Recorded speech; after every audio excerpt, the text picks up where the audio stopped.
Let's get nasty on a Monday. It's the Fast Lane on 101 ESPN. Jamie Rivers back in the studio. Andrew Marsh here. I'm Anthony Stalter. 201, your time check is brought to you by Clarkson Jewelers, an officially licensed Rolex jeweler. Jamie back from Canada. Yeah, the Great White North, baby. How's the trip? Oh, it was good. It was good-ish. Well, look, obviously, let's put hockey on one side, and let's put just like life or in general to the other side. And the trip itself was fun. I haven't been out to Western Canada in a long time, like 15 years, Anthony. Not much has changed. The Calgary Saddledome looks literally like the day I left it the last time. Really? Yeah, that's why they're getting a new rink for obvious reasons. It was freezing cold in Calgary.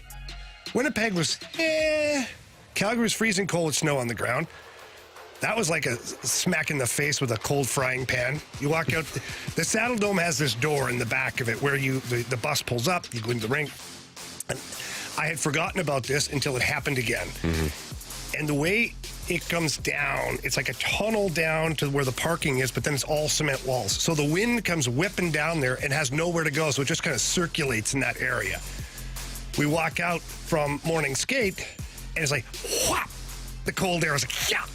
Oh, that's right. We're in Calgary. I remember this crap now. Not quite as bad as Siberia. No. Siberia was like someone shot a cannon of needles into my face.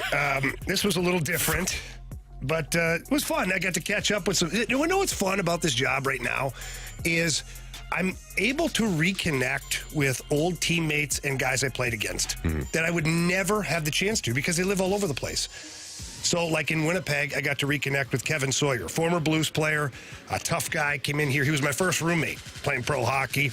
He does the analyst job for the Winnipeg Jets. Yeah. So we were working like 10 feet away from each other in Winnipeg. So that was kind of cool to reconnect with him. Then one of their assistant coaches, Wade Flaherty, was a teammate of mine with the New York Islanders, Anthony. Jamie Rivers, the New York Islanders. So we got to talk for a little bit, and then we went to Calgary, and Craig Conroy, former Blues player, a favorite Blues player, he's their GM now. And I saw him, and he saw me first. He's like, hey, Sugar. And I'm like, hey, what's up? So I go sit with him in like the GM's box, talking to him for like 35 minutes and catching up on things. And then you get to Vancouver, and the same guy, his name's Johnny, by the way, he has worked the locker room for, I think, 30 years now. And I saw him. I couldn't believe he was still working. So anyways, it's kind of fun to reconnect with everybody. Yeah. And it was cool to be back in Western Canada. You get to see some things you haven't seen in a while. And the Blues, it was hot, cold. It was cold, then hot, then cold. It's kind of been that way all year. It's win, lose, win, lose, win, lose. I don't want it to continue that way. I know the players don't want it to continue that way. But at least you haven't put together 8 losses in a row yet. There's always that. No? I don't know if that should be the measuring stick. That's my campaign right now. There's always that. Yeah.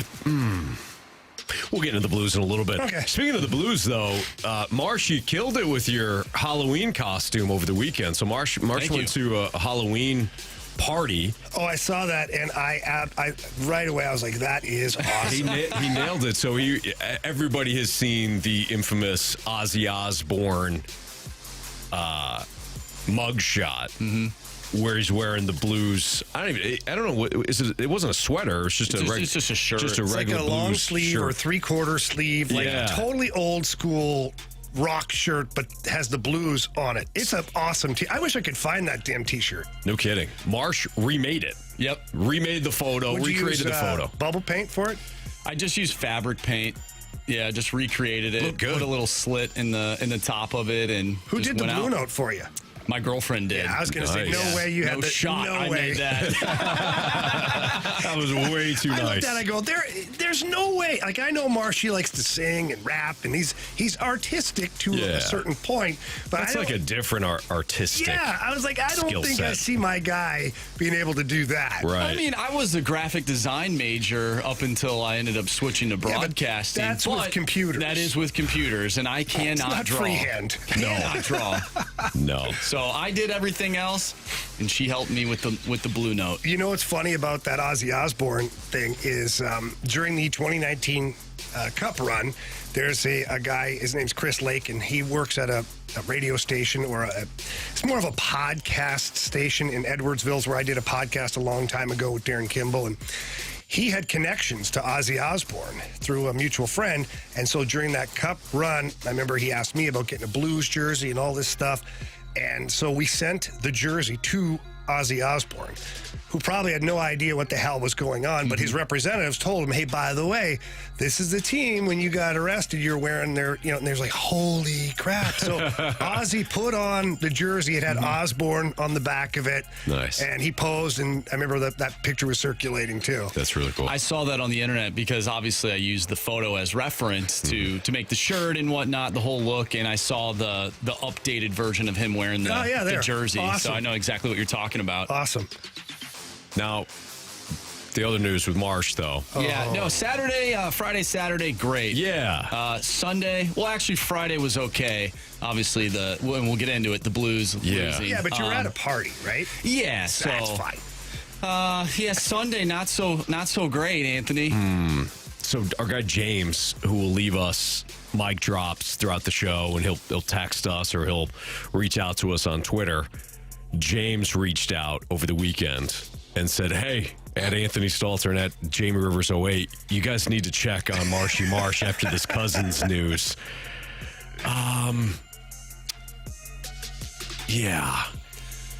That's really tough. That's tough on so many different levels. Yeah. Well, they started to get, so you got the win over the 49ers.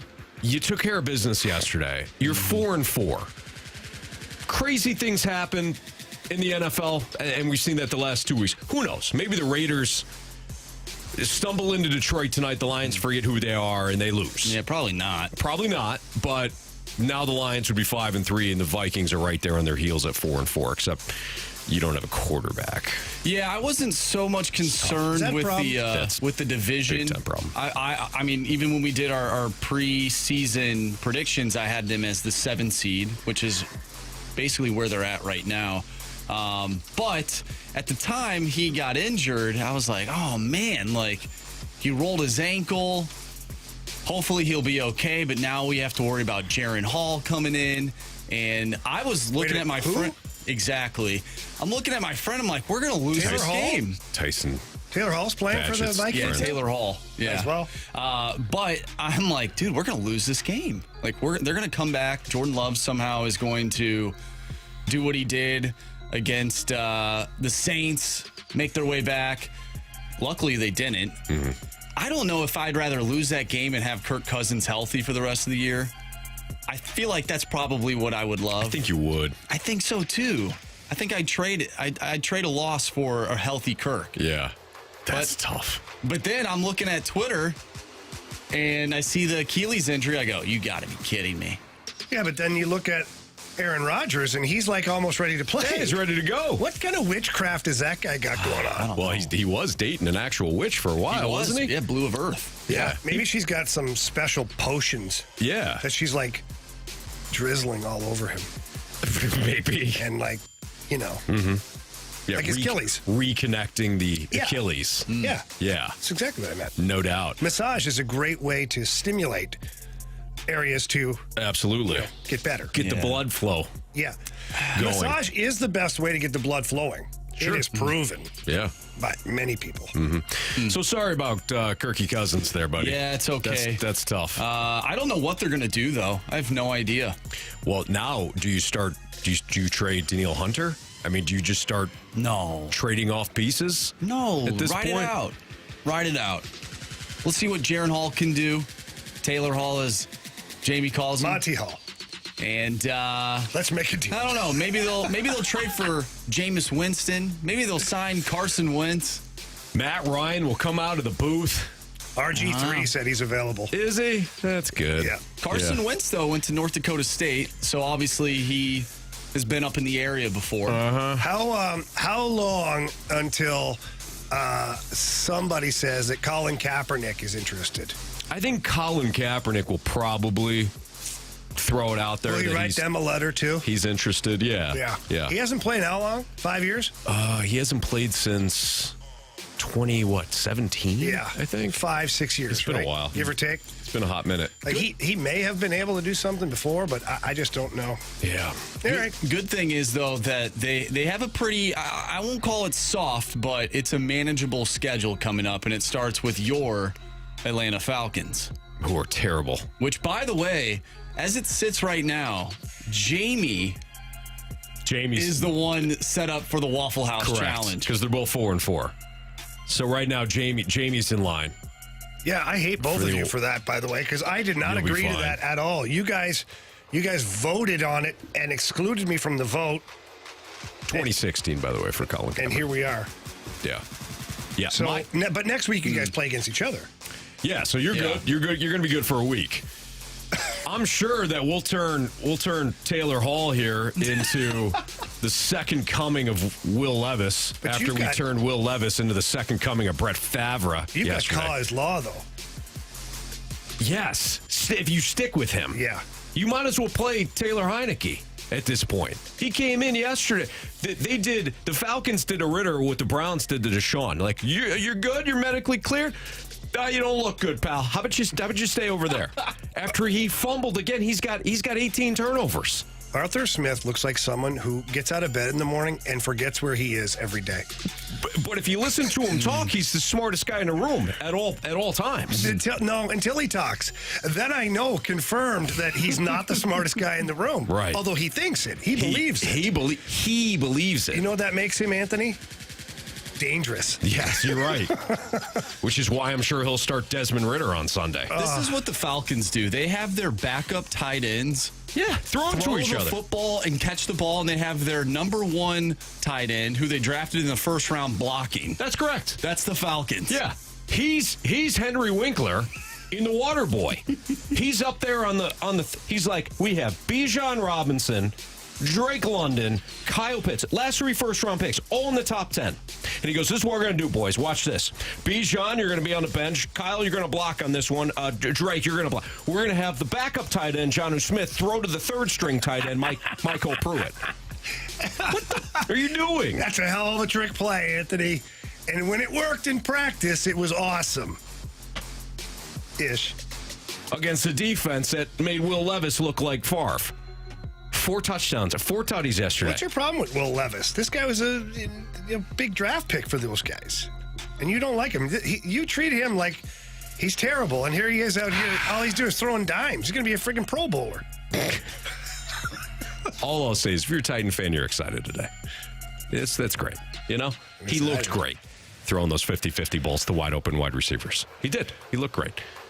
You know what? I sense a little bit of snark on that one, He'll Anthony. probably do it against the Steelers, You too. Trojan horsed on Thursday. the crap sandwich in that. I did you a looked little. great throwing those 50-50 balls. You guys were wide open. I'm upset. I had a rough pick 'em. I am going to get shot pick the twice. Panthers over the I certainly Houston did, Texans. Marsh. I certainly did until I swapped it up right before kickoff yesterday. What the hell is wrong with you? Wait, seriously, what is wrong with me? How many years have we, 2 years straight now, we've told you can't do that anymore. Stop. And what do?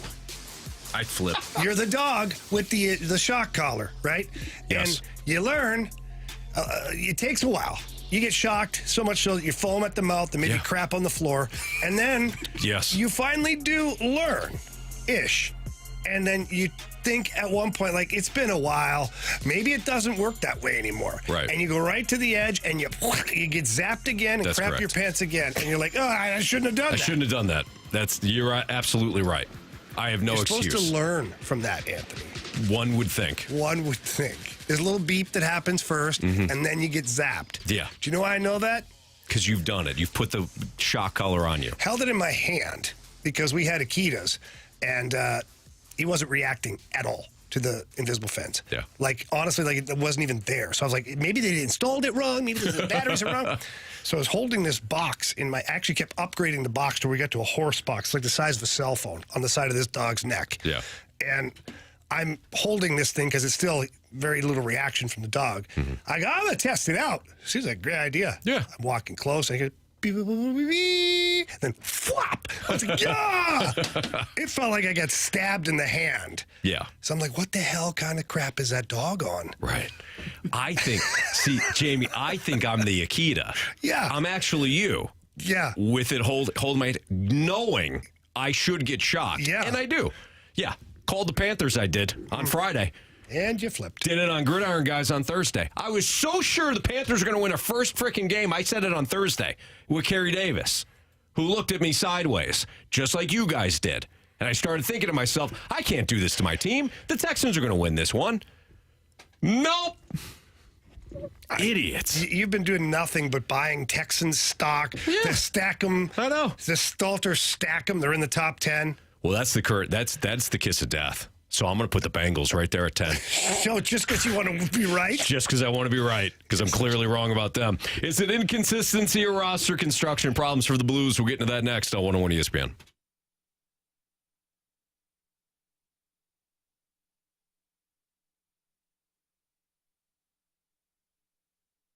The 101 ESPN app now in the app.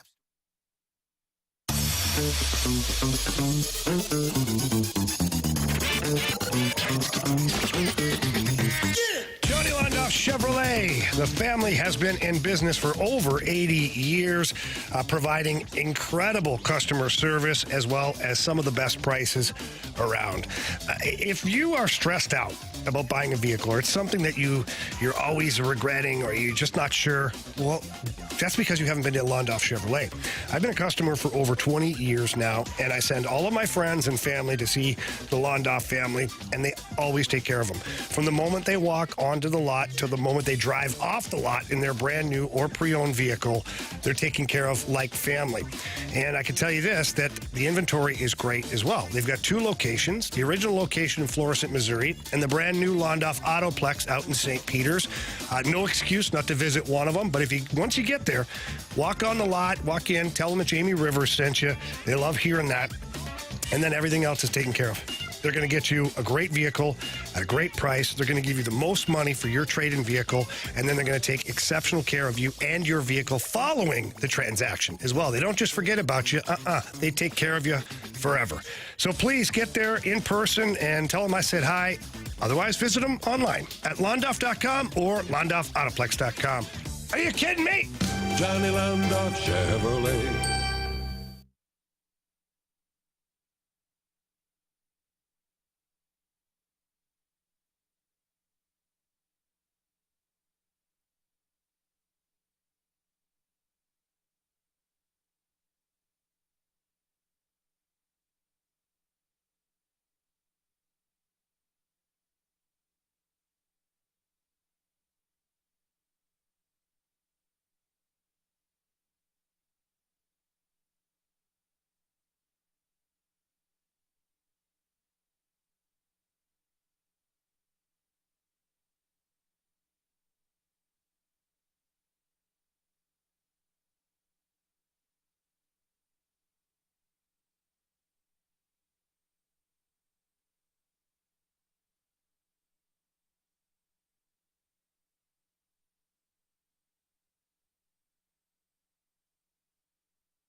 Shot wide of the goal at the buzzer, and this one's over.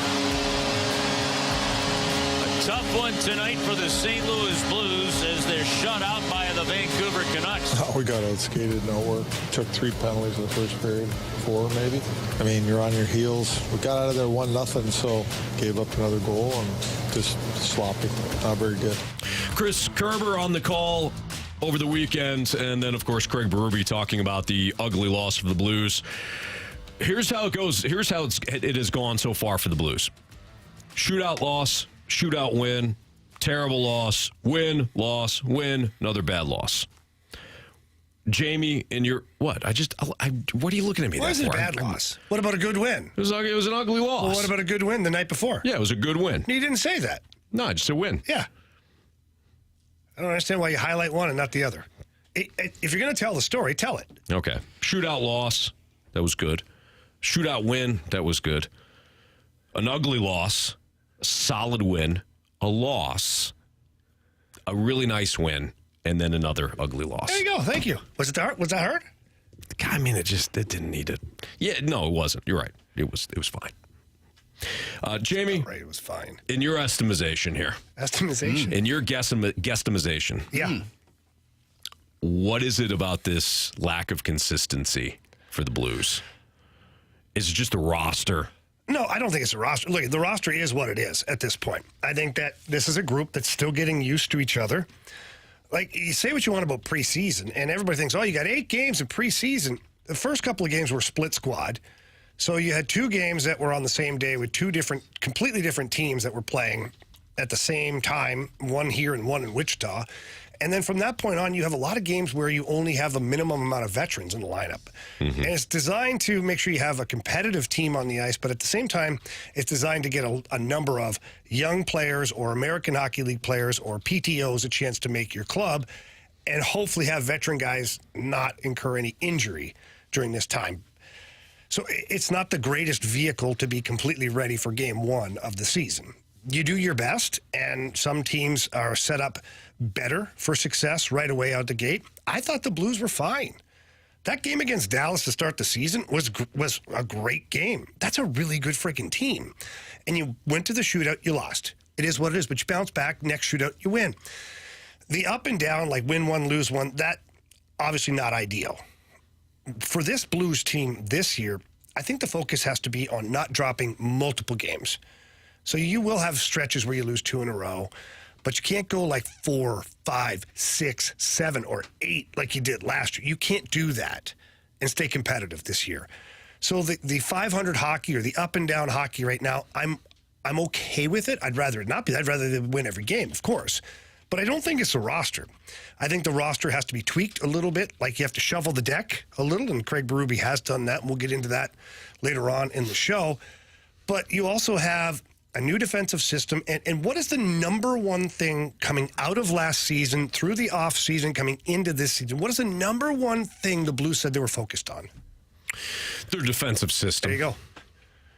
There you go, right? So every player right now is focused on trying to be airtight defensively. Now, it wasn't necessarily that way in Vancouver, but let's go back and tell the story the way it really was. You had 4 penalties in the first period. That's half the period in the penalty box. I know one leaked into the second period. Trust me, I was there. I saw it. Talked about it too. But you have 4 penalties called in the first period. That's not the 17 seconds into the game, you're on the penalty kill against a fast team that moves the puck well, that has a really good power play. Not ideal.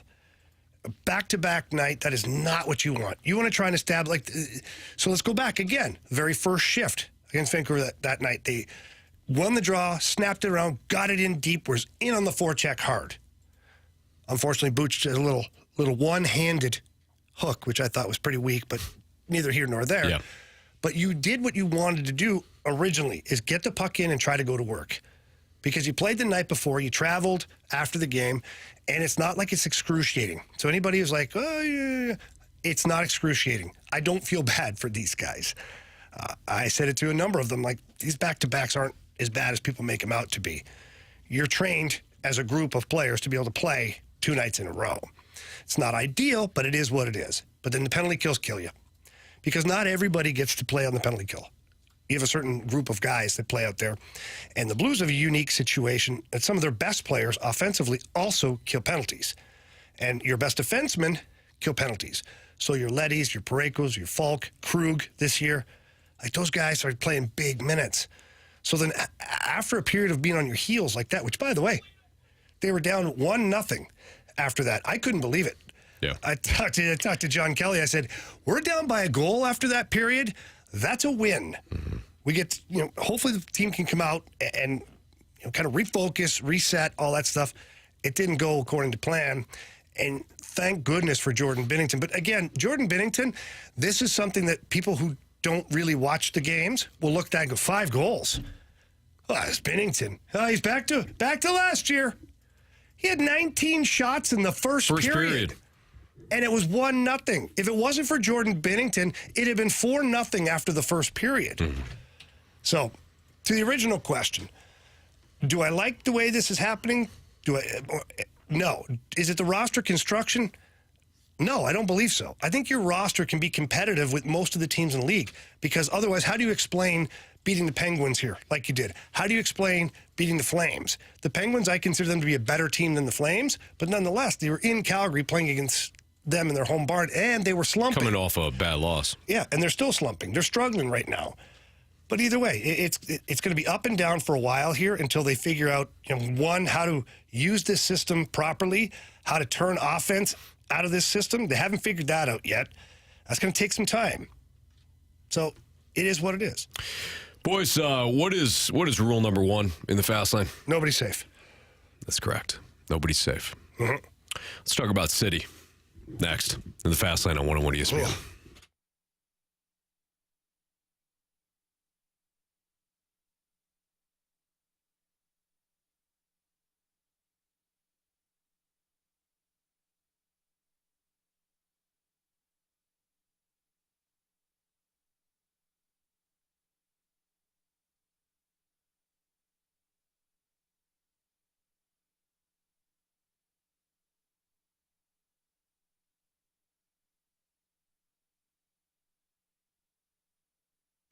Anthony, FanDuel is America's #1 sportsbook for several reasons.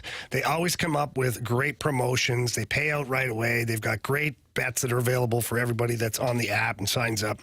But right now, new customers get $150 in bonus bets with any winning $5 moneyline bet. So that's $150 if your team wins. Well, you can bet on the Lions tonight if you want. Yeah, baby. They're a big money line favorite, but as Jamie just read, I mean, the FanDuel, they've got these different promotions that are going on all the time, and they're fantastic. Maybe tonight you want to build your own same-game parlay. You could do that with FanDuel's app as well. It's safe, secure, easy to use. When you win, you get paid instantly. And when it comes to this Lions-Raiders matchup, maybe you want to load up on some of the prop plays. Josh Jacobs, I don't remember the last time he went over 70-something yards. Let's take the under on that. I'd even take the under on Devontae Adams' yards. I think this Lions defense is going to have a big bounce back when it comes to tonight's game. But you can build your own same-game party. You can have a party. It is a party. You can have a party if you want to tonight to watch Monday Night Football, and also build your own same-game parlay when it comes to FanDuel. So visit FanDuel.com/fast. Again, FanDuel.com/fast. Take advantage of this great offer from FanDuel, the official partner of the NFL. 21 and older, present in Illinois. First online real money wager, only $5 pregame moneyline wager required. First online real money wager, only $10 first deposit required. Bonus issues non-withdrawable. Bonus bets expire 7 days after receipt. See terms at sportsbook.fanduel.com. Gambling problem? Call 1-800-GAMBLER.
101 ESPN Sports Center.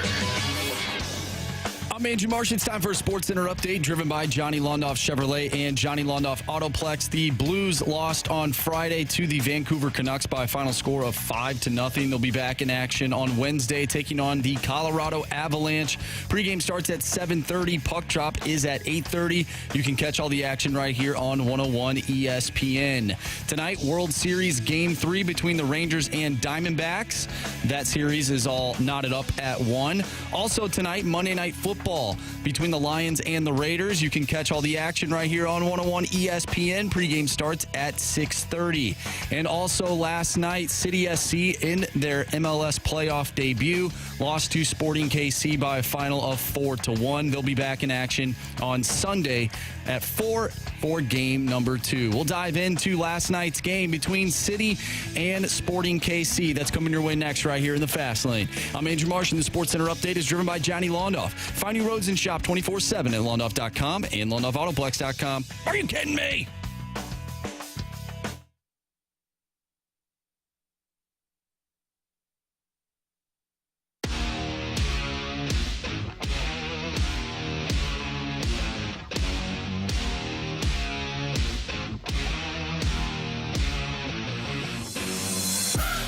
Here's Polito. Can they challenge Berkey? And Dembe's coming forward. He has space, and Dembe!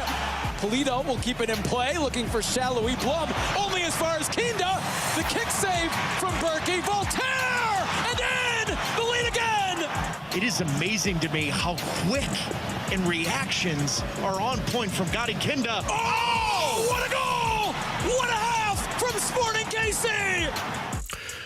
Brutal first playoff game for City SC, because it was. It was that woof.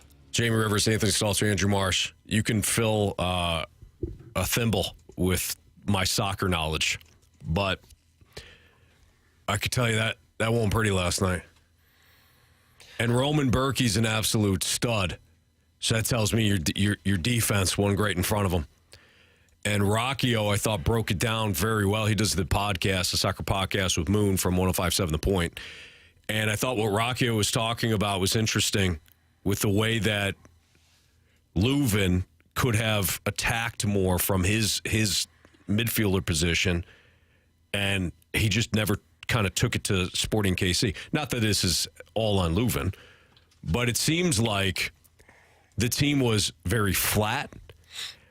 Roman Berkey was talking after the game about practicing a certain way and having it bleed into the game, both positively and negatively, which I thought if you read between the lines, he was essentially saying we weren't prepared practice-wise to match the intensity. Maybe the layoff hurt him. Maybe it's just a combination of everything. All I know is that was ugly coming off of obviously a historic season. And we can separate the two. Nothing's going to take away from the regular season, no matter how this winds up. But you had home pitch advantage. Everybody's fired up for that. Weird start time. I don't know what MLS is doing with that, with making the game at 9:30 or whatever the hell it was. It was brutal. Not great. But to come out that way, that was tough. That was a tough watch. So, Anthony, let me ask you a quick question here. And it's not a soccer question, so don't worry about that. This year, with it being a expansion team and picked to finish dead last by, well, almost everybody who covers the sport of soccer, what did St. Louis City play with? House money. And what else? Maybe a chip on their shoulder? Yeah, maybe. Maybe we'll show you, because we talk to Kyle Hebert almost on a weekly basis. They talk about how they know what people have said about them. Yeah. They've read it. They understand. They played with a chip on their shoulder, a blank U to their game. They didn't do that last night. No. For the first time all season long, when watching this game, it was a very aloof team. Almost like they just expected to take the pitch and win. Well, we're first in the conference, and these guys, whatever. We're fine. We don't have to practice hard. So they got complacent. They got They got big, full bellies from a sensational expansion first season, historic, record-breaking, any of the words. They loved all of it, probably reading all about how great they are. They lost the eye of the tiger, Anthony. It's what it is. And so now the trick is, how do you get it back? Because you've handed it off to Sporting KC. Yeah. You handed it off to an underdog who has a chip on their shoulder now, thinking, oh, you thought you were going to just walk all over us. Oh, you thought we were scared of City Park, huh? Oh, you thought that, the Battle of Missouri, you guys were going to run us out of town, huh? Not so much anymore. So now they're playing with confidence, and City SC has to get that back. Somehow between now and the next game, they've got to recapture that hunger, that passion, that style of play. And I thought Bradley Carnell made a massive mistake in this game. What the hell are you doing? If it ain't broke, don't fix it. He starts with one forward. Yeah. All season long, pretty much, is two forwards, two attackers. He goes with one. What? This is an absolute perfect example of a coach out just overthinking the moment. Yeah.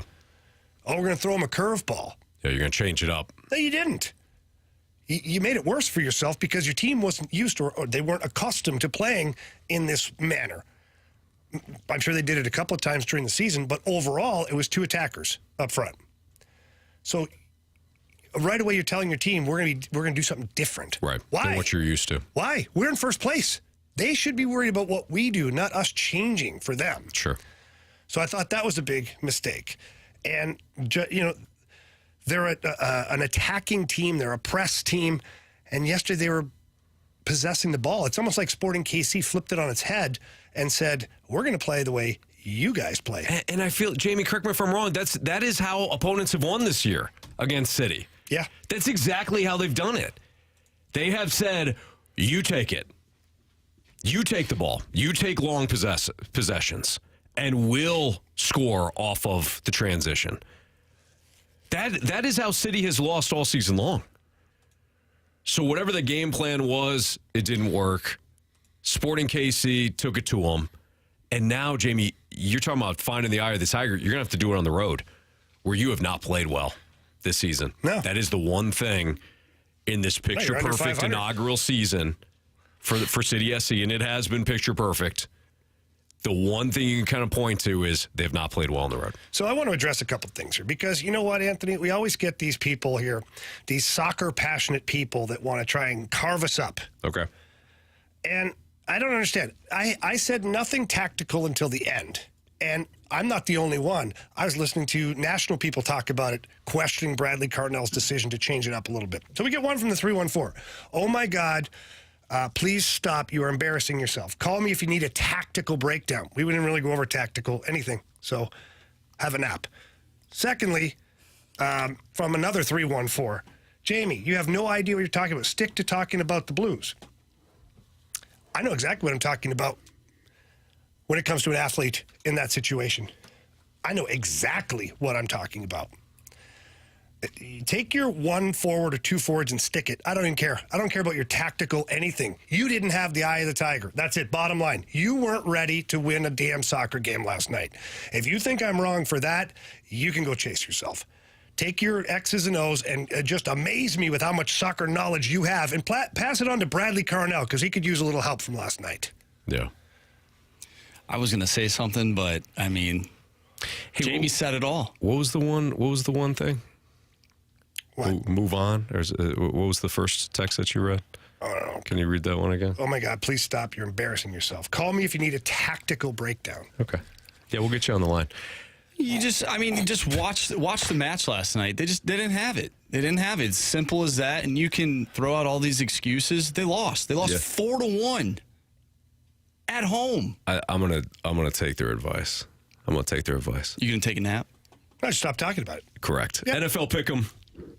You guys asked for it. That's exactly Your fault. right. You're gonna get it. You did this. And you're gonna get it hard. Yep. Because that's the only way we know how to do it. That's a good point. NFL Pick'em Challenge weekend. I'm going to tell everybody I screwed all of my teammates hard. Yeah, it wasn't appreciated. Next on 101 ESPN.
Jamie Rivers here. I want to talk to you about selling your home because it can be a very stressful process, and the market it's been all over the place. It's been good, it's been bad, it's been tough for sellers, it's been better for buyers, it's been better for sellers.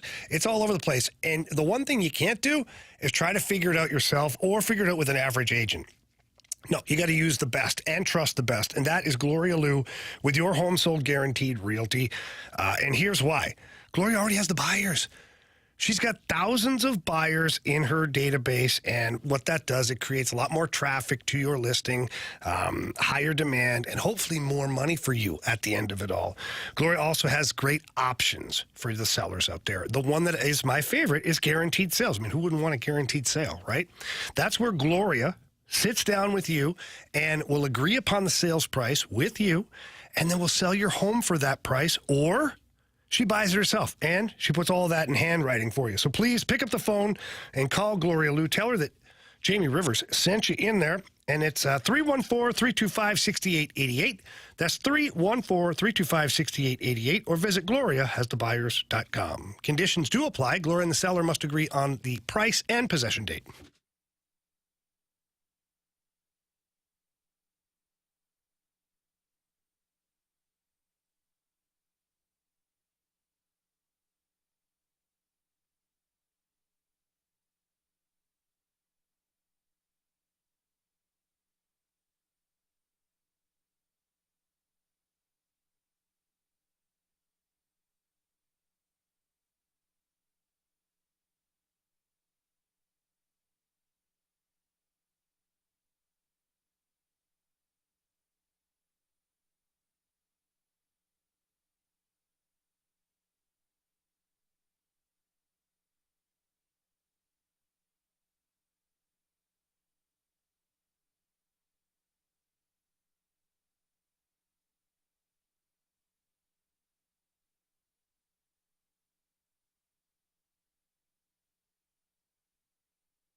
Get ready to pick 'em.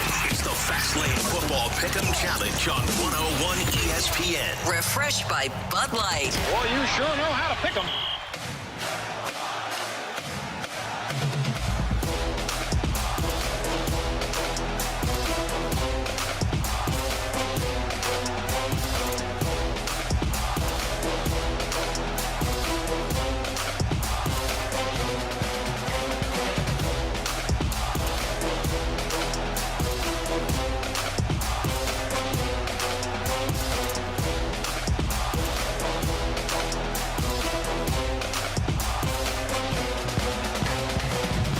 So we tied the Rizzuto show this week. Now, they have wanted to do whatever. It's funny. I got a text from Moon today. And Moon's like, hey, what are we doing for tiebreakers?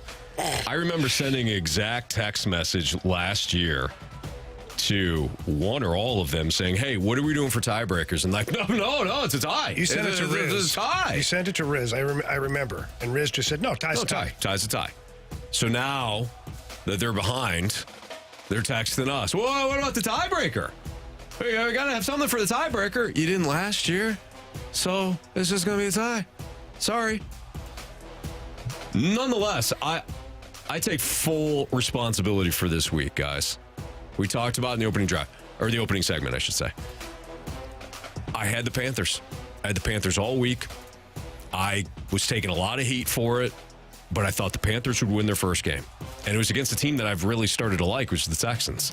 And lo and behold, the Panthers won.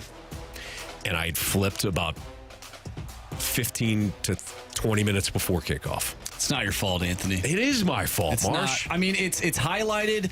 It reminds me of a late holding call that would eventually give a team a victory in the Super Bowl, right? But there's so many calls that happen throughout the course of that game. You know, we could look at BT not putting his pick in. We could look at me. He had a big week, too. He did have a big week. We could look at me. I said on Friday that I like the Seahawks because of Geno Smith and his little video. I didn't even change my pick. I stuck with the Browns. There's one right there. There's a lot of things that we left on the table. It's not your fault. I appreciate that, Marsh. I do. I appreciate that. I also had the Giants over the Jets. That was stupid. I was the only one. I was the only one that the Giants over the Jets. I'm like, you know what? I blanked up this Panthers call, but I'm going to save the day with the New York Football Giants. With their third-string quarterback, where they're not even trying to throw. They just kept handing the ball off to Saquon Barkley. They're going to win. Okay, can we talk about this for a second? I watched a portion of the game yesterday, the Giants and Jets, and I threw up in my mouth 3 different times, and it was all in the same set of downs. Yeah. So they had Danny DeVito under center, and that's his name, right, Daniel? Tommy DeVito. Oh, my bad. Pride of His Syracuse. son. Anyways, Nope. might be. You don't know. We don't know. Did we do the 23andMe with that? We don't know. Yeah, that's a good point. They got a penalty on the first down. It backed them up to like their 10-yard line. Yeah. And then DeVito threw 3, not 1, 3 screen passes to Saquon Barkley in a row. Yeah. The exact same freaking play 3 times in a row when you needed 20 yards. What are we doing? That was in overtime. Yeah. That was in overtime. Yeah. He threw 3 in a row. You took like losses on screen passes. Well, I'm not a quarterback. Don't pretend to be. Okay? But if I make that pass twice, one, what the hell am I doing? I have no confidence in myself, for one thing, to find a wide open receiver. My receivers, otherwise, maybe part 2 of that is they're not getting open. They're not running the routes properly. But come the third time, I'd rather die than pass that freaking ball to Saquon Barkley again. I'm taking my shot downfield, or I'm trying to run it. I can't do it and look myself in the mirror and be like, oh, that was a great effort. No, it wasn't. Right. That's no effort. Yeah. I could have made that play. If I can make that play, you shouldn't be doing it. He probably doesn't even have enough time to throw the ball downfield. I had The plenty of offensive time to line throw a is screen, terrible. though. Saquon Barkley was sitting out in the flat for like 4 seconds, stand there, and you could literally see him like, I don't want the ball. Yeah. Don't pass to a son They of a... know it's coming. They're all there. They had 4 guys waiting. Ready for me. Like dogs. That's terrible. All right. Sorry. Well, let's talk about some of the... You are. I love it. Let's talk about some of the bigger headlines. The book is out on the 49ers. It's not just a Deebo Samuel thing or an injury thing. Here's the book on the 49ers. You get a lead, and you can get one now because this defense has been... They have hemorrhaged yards and points the last couple of weeks. Couldn't get Minnesota off the field on Monday night. Couldn't get Joe Burrow and company off the field yesterday. The Bengals were in control from the outset. As soon as the first quarter ended, I thought to myself, I have screwed up with the Bengals. They are back. And I have completely misjudged the 49ers. You get a lead on them. Kyle Shanahan does not have a typical drop-back passing game. Everything's play action. So you cannot fall behind if you're the Niners because you have seen what happens now the last 2 weeks. Purdy starts forcing things. He threw a pick yesterday to a linebacker who's right in front of him. It was a hell of a play by the linebacker. Batted it up, got it. I mean, Purdy looks lost now. They need to play with a lead. And the reason why they've lost the last 2 weeks, in essence, is their defense. When their defense is not in control of the game, the offense can't get a lead and then start really pressing, and that play action starts to be a real thorn for opponents. Cincinnati and Minnesota's laid the game plan here, the blueprint out on how to beat the 49ers. They're in trouble. They're still good, don't get me wrong. But if you don't play with a lead, you're going to lose. They didn't play anybody in the first 4 weeks. Very true. They didn't play anybody. They whooped Dallas. Those 2 teams have gone in completely different directions. Dallas also lost to Arizona. Who's a good team. Yeah, maybe in the first half. ATS-wise, at least. Covered again yesterday. Any thoughts on the 49ers and Bengals? Yeah. Besides, I'm going to be wrong about the Bengals. Well, here's the thing, right? You go back to this, and Joe Burrow is obviously healthy the last couple weeks. Yes. He's obviously back to normal. 283 yards yesterday, 3 touchdowns. He threw a dime on the side. I mean, this guy's a friggin' rock Chase, star. that was just picture perfect. He's a rock star, and he's back. And so now the Bengals are right back in the thick of things up there in the AFC. I don't think anybody catches the Ravens just because they're 6-2, but I certainly see the Bengals getting a wild card moving forward. I think they do. I think they get in the playoffs. Yeah. The Niners are still going to make it in the playoffs because this conference overall is just weak. But, yeah, I'm concerned too because, is Brock Purdy feeling the after effects of, like, his concussion? Like, I don't know what's going on, but everything has been flipped on its head. And I don't get it. You know what I mean? Like, you're so freaking good. Right. And if Brock Purdy's this systems quarterback, then you should still be able to work through it. No problem. Mm-hmm. It shouldn't be this drastic. So the problem is when you're behind, defenses know that you're probably not going to run. And all that play action that Kyle Shanahan does is kind of thrown out the window. Yeah. If you're a Nobody's falling linebacker, for it. you don't have to respect. You should still, but you don't have to respect as much that run game. Because now you're playing the clock. You want to run it? Fine. We'll tackle you 6 or 7 yards downfield. Not 6, but we'll tackle you 4 or 5 yards downfield. The clock will run, and you're going to be behind. When they're playing ahead, and they're running the ball, and they're going play action, San Francisco's entire playbook is open, and it's a thing of beauty. But they're kind of like Miami in that they're going to win and lose in one specific way. So that was ugly yesterday. Chiefs lose to the Broncos 24-9. Mahomes not feeling good. You can't turn the ball over. The teams that are losing right now, you look back at these big upsets. What is going on in the NFL? It's turnovers. You cannot lose the game before you have an opportunity to win it. And these quarterbacks that are losing these games are throwing games away. The Chiefs, nasty. How did the Broncos win? You turn the ball over 5 times. That's how. The Browns had every opportunity to beat the Seahawks yesterday. P.J. Walker, horrific interception. Before Desmond Ridder was bench/in concussion protocol. Put the damn ball on the ground again. How does Will Levis do it? He's got the ball constantly. He can't move the ball. You're turning the ball over. Offenses right now are really struggling because the quarterbacks are not hanging on to the damn ball. We can get into all the other systems and strategy and all that. You're turning the ball over, you're going to lose. Rams got ran out the house yesterday. Why? Pick 6, first quarter. Can't win that way. So I wonder if teams start scaling things back for these quarterbacks. And forget hanging 30 points on the board. We got to hang on to the ball. Great. We're going back to boring football. It might be. Thanks, Anthony. Run the football. I'm going to totally blame you for this crap, too. Okay. That sounds fair. All these teams have 2 quarterbacks, or not 2 quarterbacks, 2 running backs these days. Run the damn football. Run the ball. You guys make me sick. Do we have ourselves a World Series? Air it out. That's next on 101 ESPN. Tight.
In Game 2, the Diamondbacks ripped Jordan Montgomery-ish. I shouldn't say they ripped him. But they did score 9 after collecting 16 hits. They didn't rip him. He went 6 innings, did allow 9 hits and 4 runs. But this Diamondbacks team has made it a series, just like they've done in the previous series this postseason with their long ball. They hit home runs. Their offense has come together here. You had Marrero hit a home run. Longoria singled. How many home runs do they have? So they had one to start the game. Then they started to pour it on. But this Diamondbacks team has done very well with the long ball this season. And everybody in their lineup, including Tommy Pham, how about him? Got a hit. He was 4 for 4 with 2 runs in that Game 2 matchup. Did you see that story too? He could have went 5 for 5, which would have been a record. But he wanted a teammate to get an at bat so that he had at least one in the World Series. One in the World Series. How about that? Tommy Pham, folks. Didn't need him. Not just that, but people have always kind of given him a little bit of a hard time because they don't think he's a great guy or whatever. He's like, so it's kind of cool to see him kind of change the narrative a little bit. Jamie, I'm sure you've played with guys like this. Tommy Pham, to me, misunderstood guys. Well, he's very competitive, right? And everything is based off of that competitiveness. He wants to win, and he wants his teammates to want to win. So I wonder if that has been kind of the rub. I could say this now. I remember when he was here in St. Louis in the minors, they had some issues with Tommy because of the way that he portrayed himself in the minors. And we have seen him bounce around now. So clearly the Cardinals aren't the only one that said, you know what, let's move on from him. But maybe guys like this too, where it's all about winning. It's all about the competitive fire. Every time he shows up to the diamond, or in your case, Jamie, the rink, these guys want to win.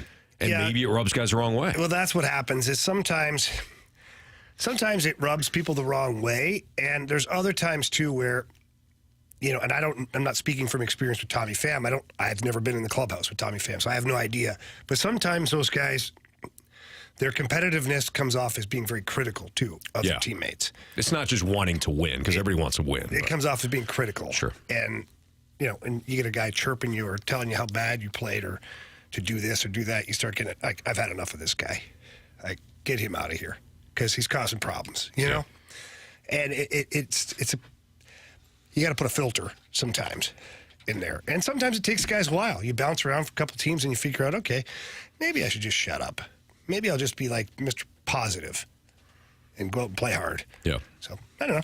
Either way, great game for Tommy Pham. Well, let's look at some of the teams that he's played on. He played on a team with the Cardinals that weren't making the playoffs at the time. He played for San Diego. We've established that perhaps they have a culture problem. Yeah. The Mets, sounds like they have a culture problem. He played for the Tampa Bay Rays, I believe, when he was with them. They were still doing well. It wasn't on that 2020. Traded him too. Yeah, it wasn't on that 2020 team when they went to the World Series.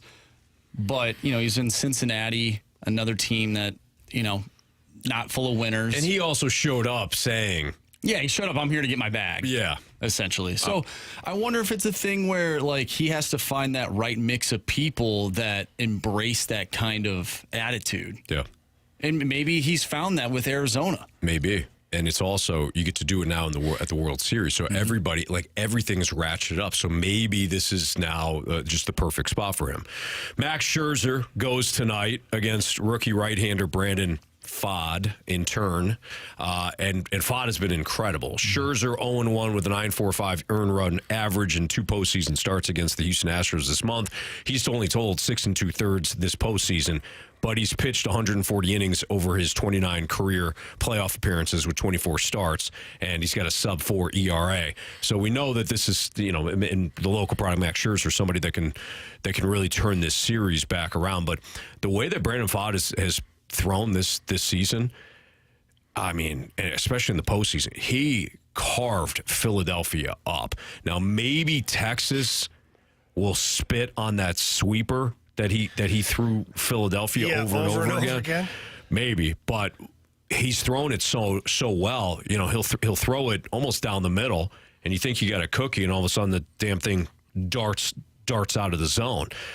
So we'll see how Texas fares against it. But this, I think, is shaping up already to be a very competitive World Series. And I dare I say the Diamondbacks have the pitching advantage tonight, even against Scherzer. They could be up 2-0 too. They could. Yeah, honestly, they should be. Mm-hmm. Are you guys sold on Garcia? Are you guys sold on Max Scherzer going out there? It's one of those things where it's like, don't you want to put the ball in his hands? I don't know. He's had 2 rough outings. Yeah. 2 rough. His last 2 outings. I'm going with him. I know. Bad matchup against Houston. Who else do you have, though? Nobody. You don't. I agree with that statement. If I'm the manager, I'm still like, if I'm Bruce Bochy, I know I want to give him the ball because Max freaking Scherzer. Yeah. But second thought, I'm like, the last 2 games have blown up, man. Well, and in your defense, Jamie, to your point, Scherzer, and this has been his entire career, even when he's dominant, he gives up home runs. He will give up a home run tonight. It's just it's part of his makeup. Like, he just does. So, and going back to my point earlier, Arizona can hit home runs. So this is going to be interesting tonight. Well, maybe he goes out there and ends up pitching really well. A place that he's pitched before. Yeah. He came up Former with Diamondback. Arizona, so maybe he'll get an extra bit of juice heading into this one, and that's a big ballpark too. So we'll see how that plays. I mean, you've really got to screw up. Didn't used to be. Arizona used to be a hitter's haven. How about Adolis Garcia, though? He barely got a hold of that one, too. It was down and away, and he just got... He's emerging into a superstar. That's a hard hit to pitch. I was watching the pregame show for Game 2, and they were talking about just how hard some of those pitches that he's been hitting, and it makes it look easy. The location of that one pitch, his walk-off, was actually located right where it should have been. Mm-hmm. He should not have been able to do what he did with that pitch. Raw strength. He is. He's a moose. No kidding. All right, Jamie. Yeah, let's go. Are you ready? Yes! Yes! We're still going. We're going to run out of time. No, we're not. I don't believe what I just saw. Home run. So, for those that don't know, Jamie and I are still tied in our home run derby. Now, we were doing this for only Cardinals games throughout the course of the season, and Jamie and I tied at like 9 apiece. So we thought, we're not going to end in a tie. Let's carry this into the postseason, where Jamie and I are 0 for Gopher. Well, we haven't played every game. We've also forgot a lot of games. We certainly have. So now what we're doing is we're expanding it. Yeah. We were doing 1 player for each team. Yeah, we went to 2. Should we go to 4 now? We're going to 4. We'll go. And here's where it'll go. I don't care who goes first. Okay. It'll be a snake draft. All right. So you go first, then it'll be, or I go first, and it's 2, 3 to the other guy, and then it'll be 4, 5. Like, you go, the first guy gets first pick, you get number 1, and then after that it's 2 picks until you get to. Does that work? Yeah. So you get the 2 first, and then I think we could just go back and forth, right? We should never mind. Just go back and forth. Period. We're picking 4 guys each. Yeah. Yeah. So who cares? But you should get 2, and then we'll go after that. I don't care about it enough for that. Okay. I mean, all right. Just go back and forth so that nobody feels like they get screwed. That's fine. Are you doing 2 and 2 and 2 for each team? Or are you doing 4 on 4? 4 on each team. 4 on each team? Yeah, Andrew. We're trying to wrap this thing. We're trying to wrap this thing. I think it'd be funny if you didn't. No. Wow. No. I mean, if nobody hits a home run, it's in possible. Play. All right, yeah. Anthony, I'm gonna let you go first because you're older. I'm older than Andrew. You're right. All right. Well, I'm gonna take Garcia. I'm gonna take Adolis Garcia. Oh boy. I know. Chalk. RL Chalk. You gave him to me. Why would you pick him? Just out of curiosity. I feel like he's due. Okay. All right. I'm gonna take Corey Seager. I feel like he's due. All right. I'll take Mitch Garver. Mitchie Poo? Yep, from Texas. So I got 2 Rangers. I'm trying to keep track of this here. We're going 2 Rangers. Texas. Or I'm sorry, we're going 4 Rangers and 4 Diamondbacks, right? Yeah. Yeah, we're gonna end this thing. All right. So I'm gonna go Marcus Semien. Okay. Why don't you give me Ketel Marte as my first Diamondback?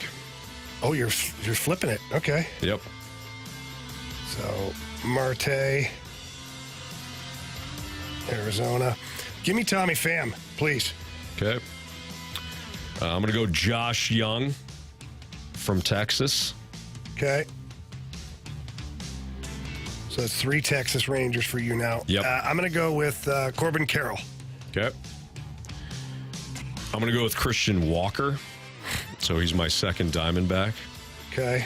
I'm going to laugh my ass off when we don't have the winner. Winner. Or nobody hits a home run. Okay, so I've got 2 and 2 as of right now. I'm going to go with... let's go with Carter from the Rangers. Evan Carter? Yeah. All right, I'm going to take Evan Longoria. Oh, good one. From the Diamondbacks. Eva's brother. So I got 3 Texas, 3 Diamondbacks. Longoria. All right. Okay, so I've got 3 and 2. I'm going to go with... you took Walker, huh? Yep. I'll go with Marino. Okay. I'm going to take my last Ranger, which would be Nathaniel Lowe. Oh, okay. Texas, Arizona. All right, I need one more from each side here. Gurriel. Give me that Gurriel. That's who I was going to take, so nice work there.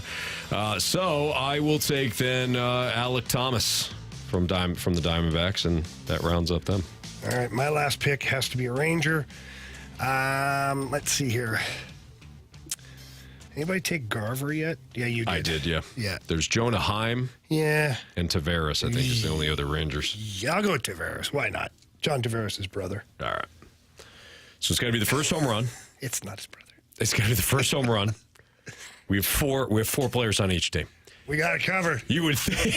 You would think. It's going to be some random pinch hitter. It's going to be Jonah Heim. Totally. Who did we not pick from the other team? Perdomo, who never hits home runs. So it'll probably be him. It'll be one of those guys. What about Austin Hedges? He's not in the lineup. No, and he probably won't be. Did you see his at-bat, his first postseason at-bat, I believe? How'd it go? 3 straight sliders away. He swung at all 3 of them. He figured he was going to hit one of them. Absolutely. He was also on deck when Adolis Garcia hit the game-winning home run, and it shot the shot was right on his face, just going absolutely nuts. Yeah. Probably because he didn't have to go back up there. He didn't want to go up. Please hit a home run. What do we make of the Blues' new line combinations? We'll get to that next on 101 ESPN.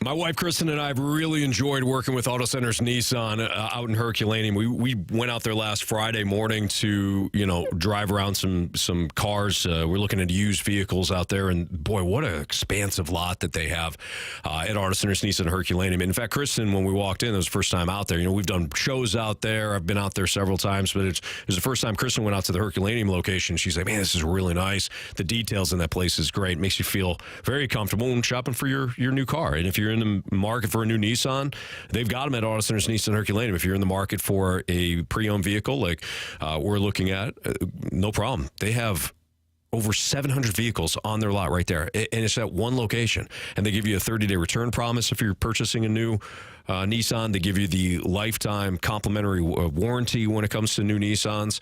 They do it right there. They got the best financing, and you could shop online first before you go in, but when you do go in, you're going to see what makes them special at Auto Centers Nissan Herculaneum. So get your next new ride there. Tell them Stalter sent you.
Before we jump back into the Blues, we have your chance to score a pair of tickets to see Blink-182 at Enterprise Center on August 10th. You can text in now to 314-399-9646 for your chance to win free tickets to see Blink-182 with special guest Peace the Veal.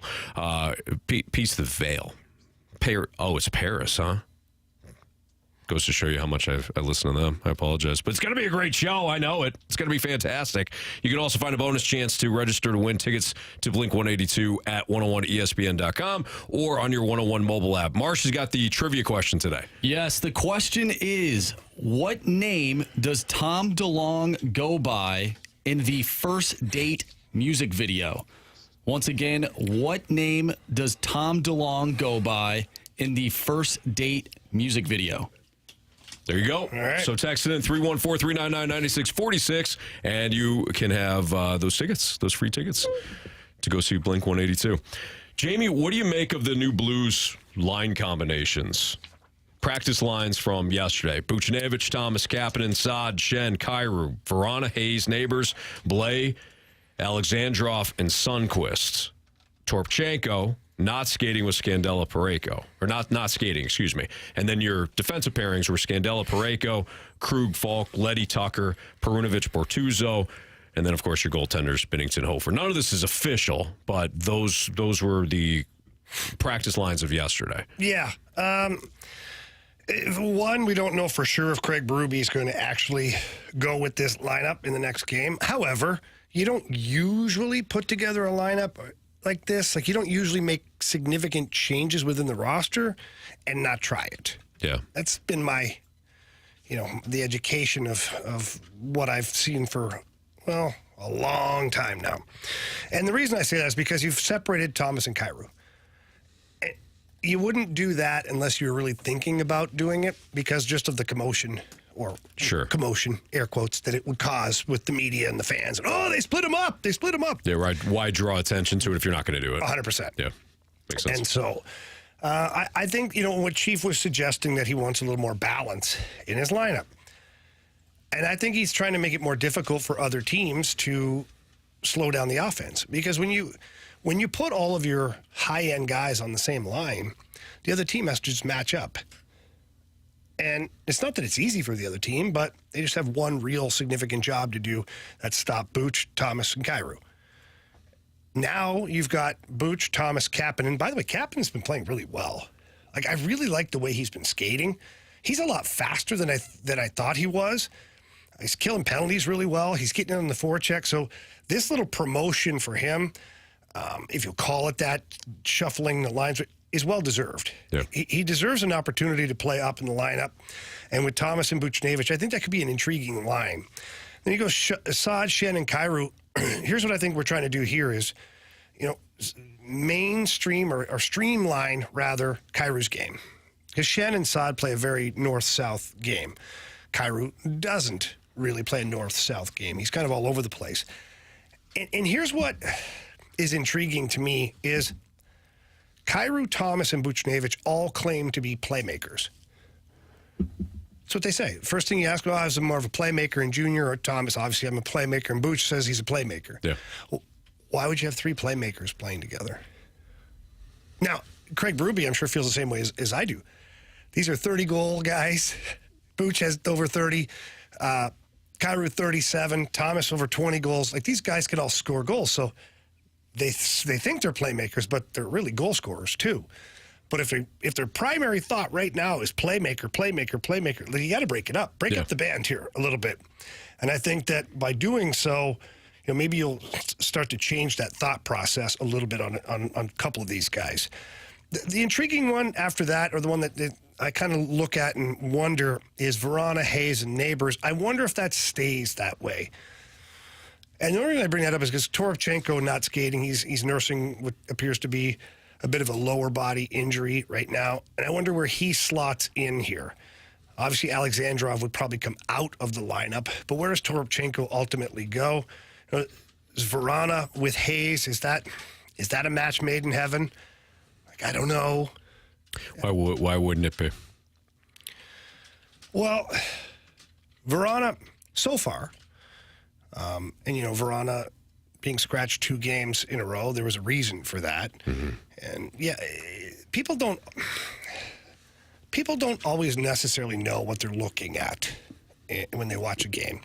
They look at the score sheet, or they look at a couple of one-timers that happen in a game, like, woof, that guy can really bring it. He should play more. He should be on the first power play. He should be getting more ice time. But you're not really watching everything around it.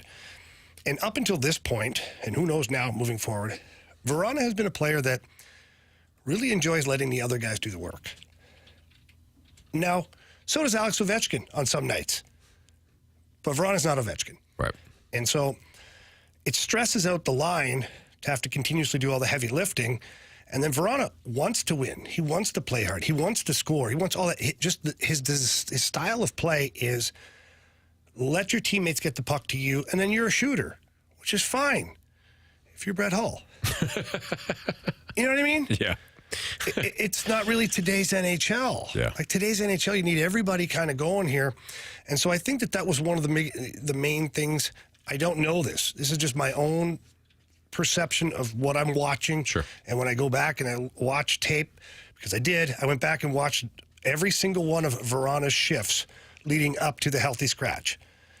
There are a lot of shifts where he's taken like 4 or 5 strides in an entire shift. 4 or 5 strides. Yeah.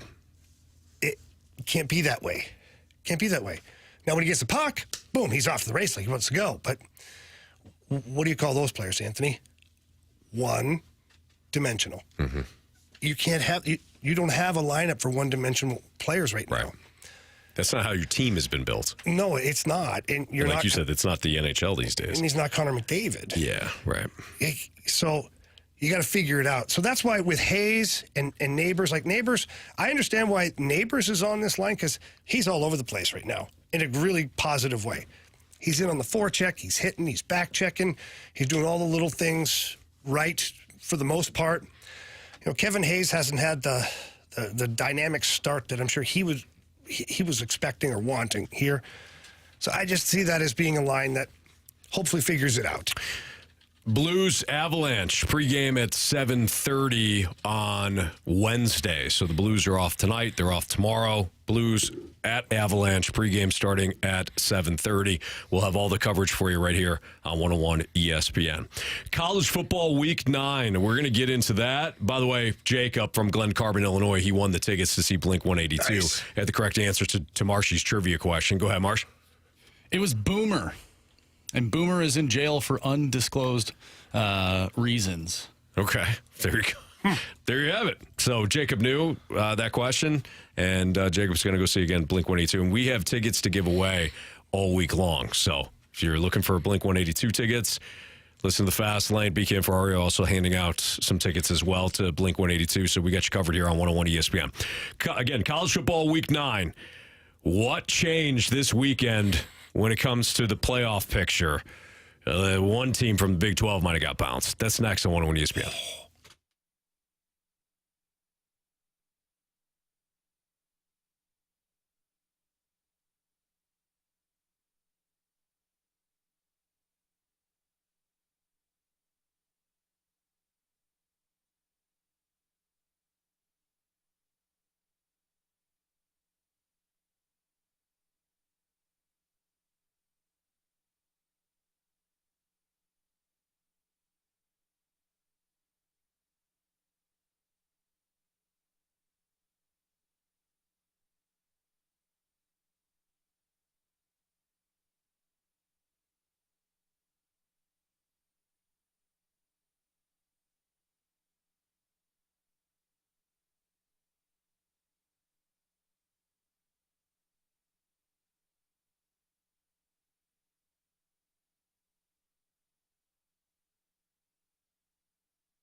101 ESPN Sports Center. I'm Andrew Marsh. It's time for a Sports Center update brought to you by Saliga Heating and Cooling. The Blues lost to the Vancouver Canucks on Friday by a final score of 5-0. They'll be back in action on Wednesday, taking on the Colorado Avalanche. Pregame starts at 7:30. Puck drop is at 8:30. You can catch all the action right here on 101 ESPN.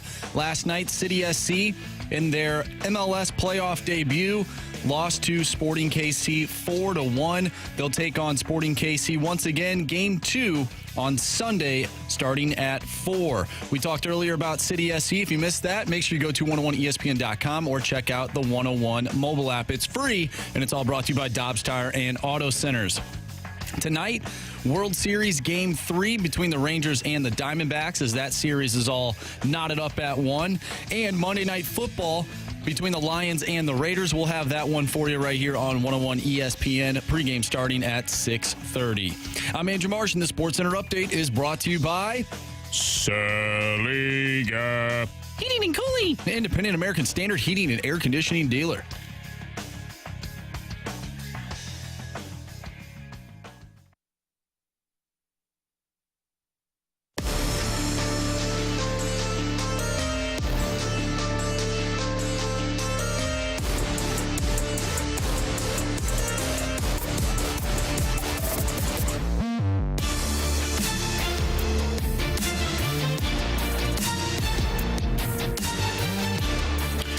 So I merely teased that a team from the Big 12 may have just been eliminated from playoff contention, and Marsh read off a text that said, Anthony, shut your mouth.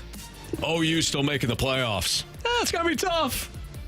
It's going to be tough after losing to Kansas over the weekend. Now, this isn't your Rock Jock Jayhawk. This isn't your father's Kansas Jayhawks. This is actually a team that's pretty good.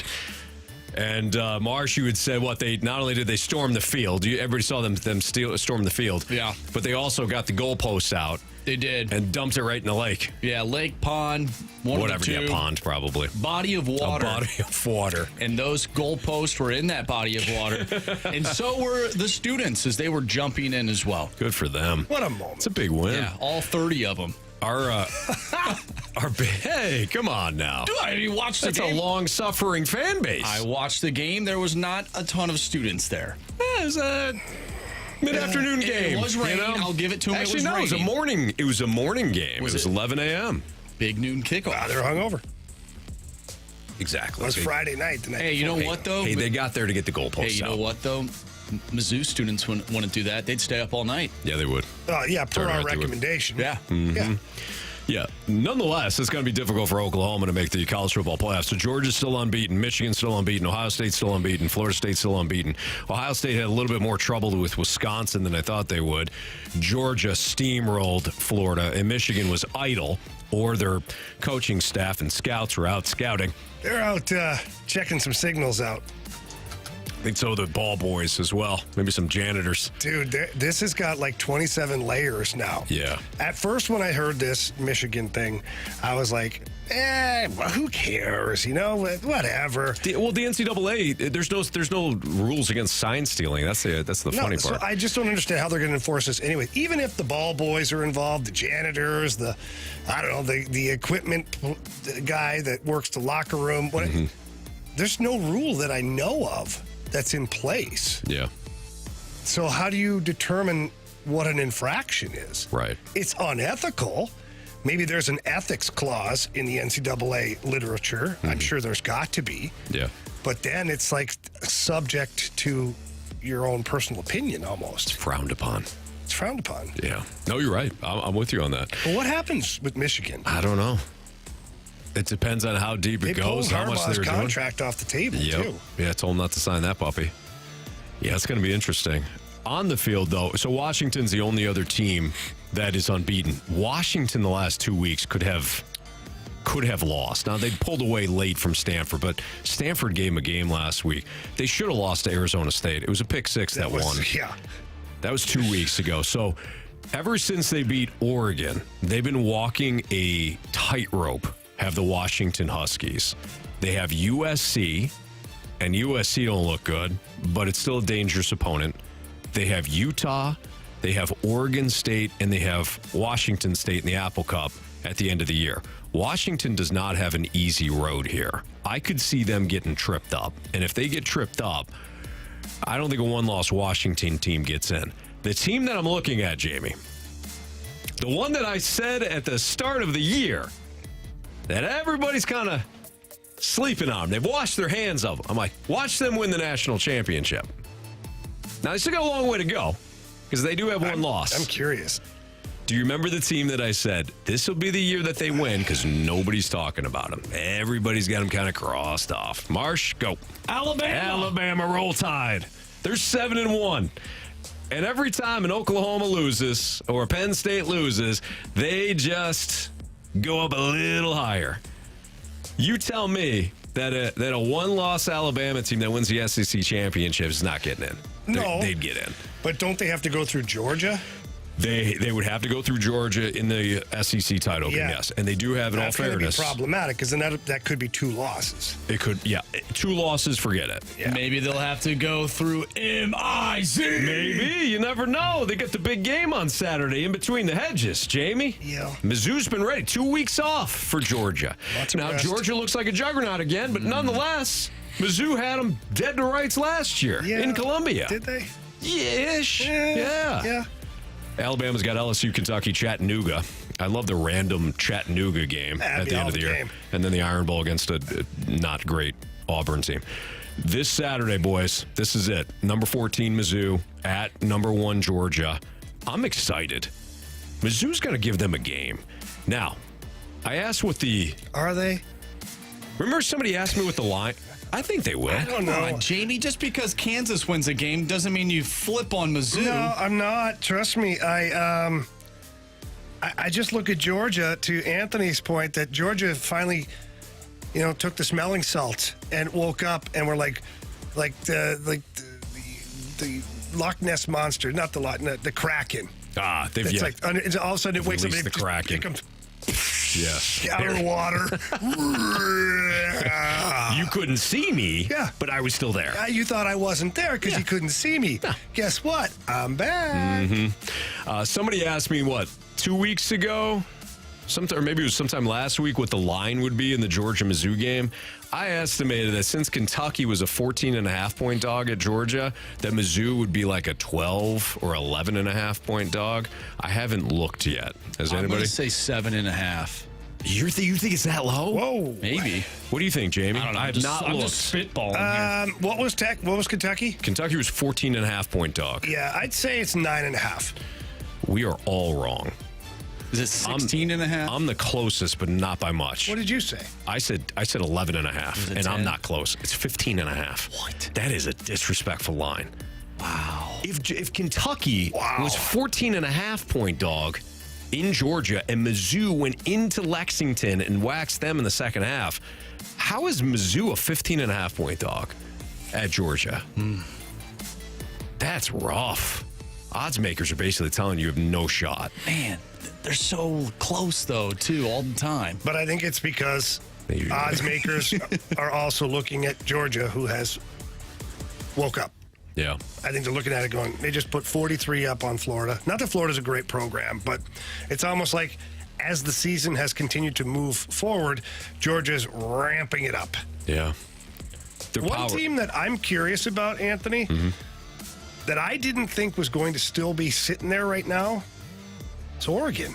Man, they're good. Like, dude, they played Utah and just dismantled them. And that is one of the toughest environments to play in college football. Going into Salt Lake City, that is one of the worst environments to play. Or you're right, Oregon whipped them. And they did have Washington beat. They did.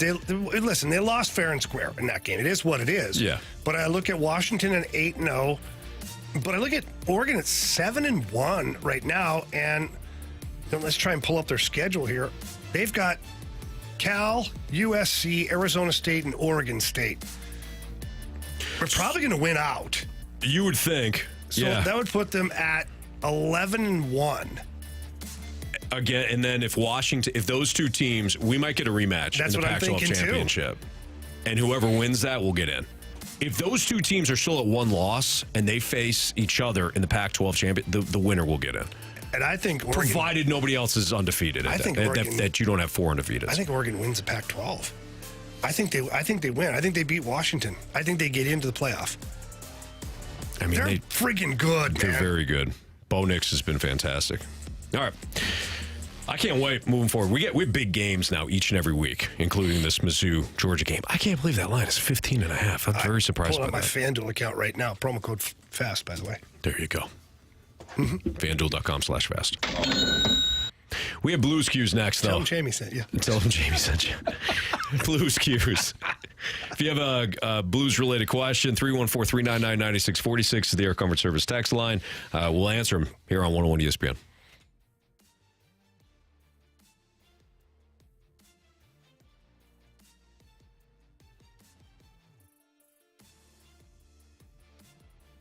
Jamie and Randy here. Before you sell your home, you should know the facts. What's your home's true value? Which realtor will get you the most money? And as a seller, is this market still in your favor? We recently spent some time with Gloria Liu with Your Home Sold Guaranteed Realty. Here's what she told us. The market is still in the seller's favor. However, these next few months before the holidays represents the last prime time to sell your home. Gloria said, everyone knows you can't time the real estate market. However, you can sell your home in the months that are statistically the most profitable months to sell real estate. And Jamie, for the past 20 years, Gloria has been successfully selling homes in our area. How's she been successful, you ask? Well, she already has the buyers, which allows her to guarantee to sell your home at your pre-agreed upon price and time frame, or she'll buy it. Call Gloria Liu at 314-325-6888. That's 314-325-6888. Or visit GloriaHasTheBuyers.com. That's GloriaHasTheBuyers.com.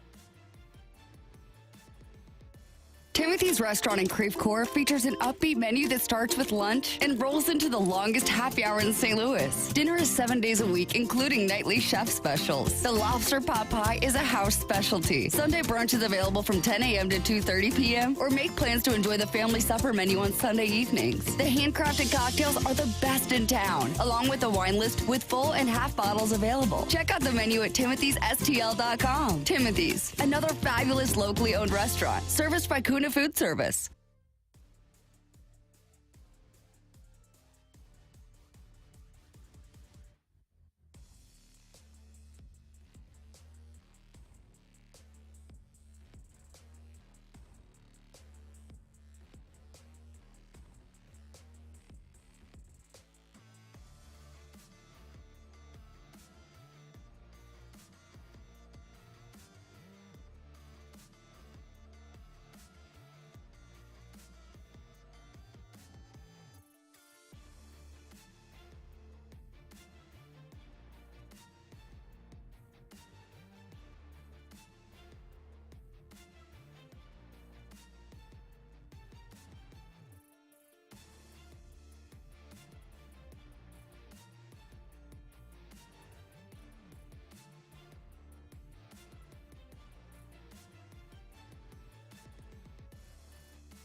time for the Fast Lane's Blues Cues.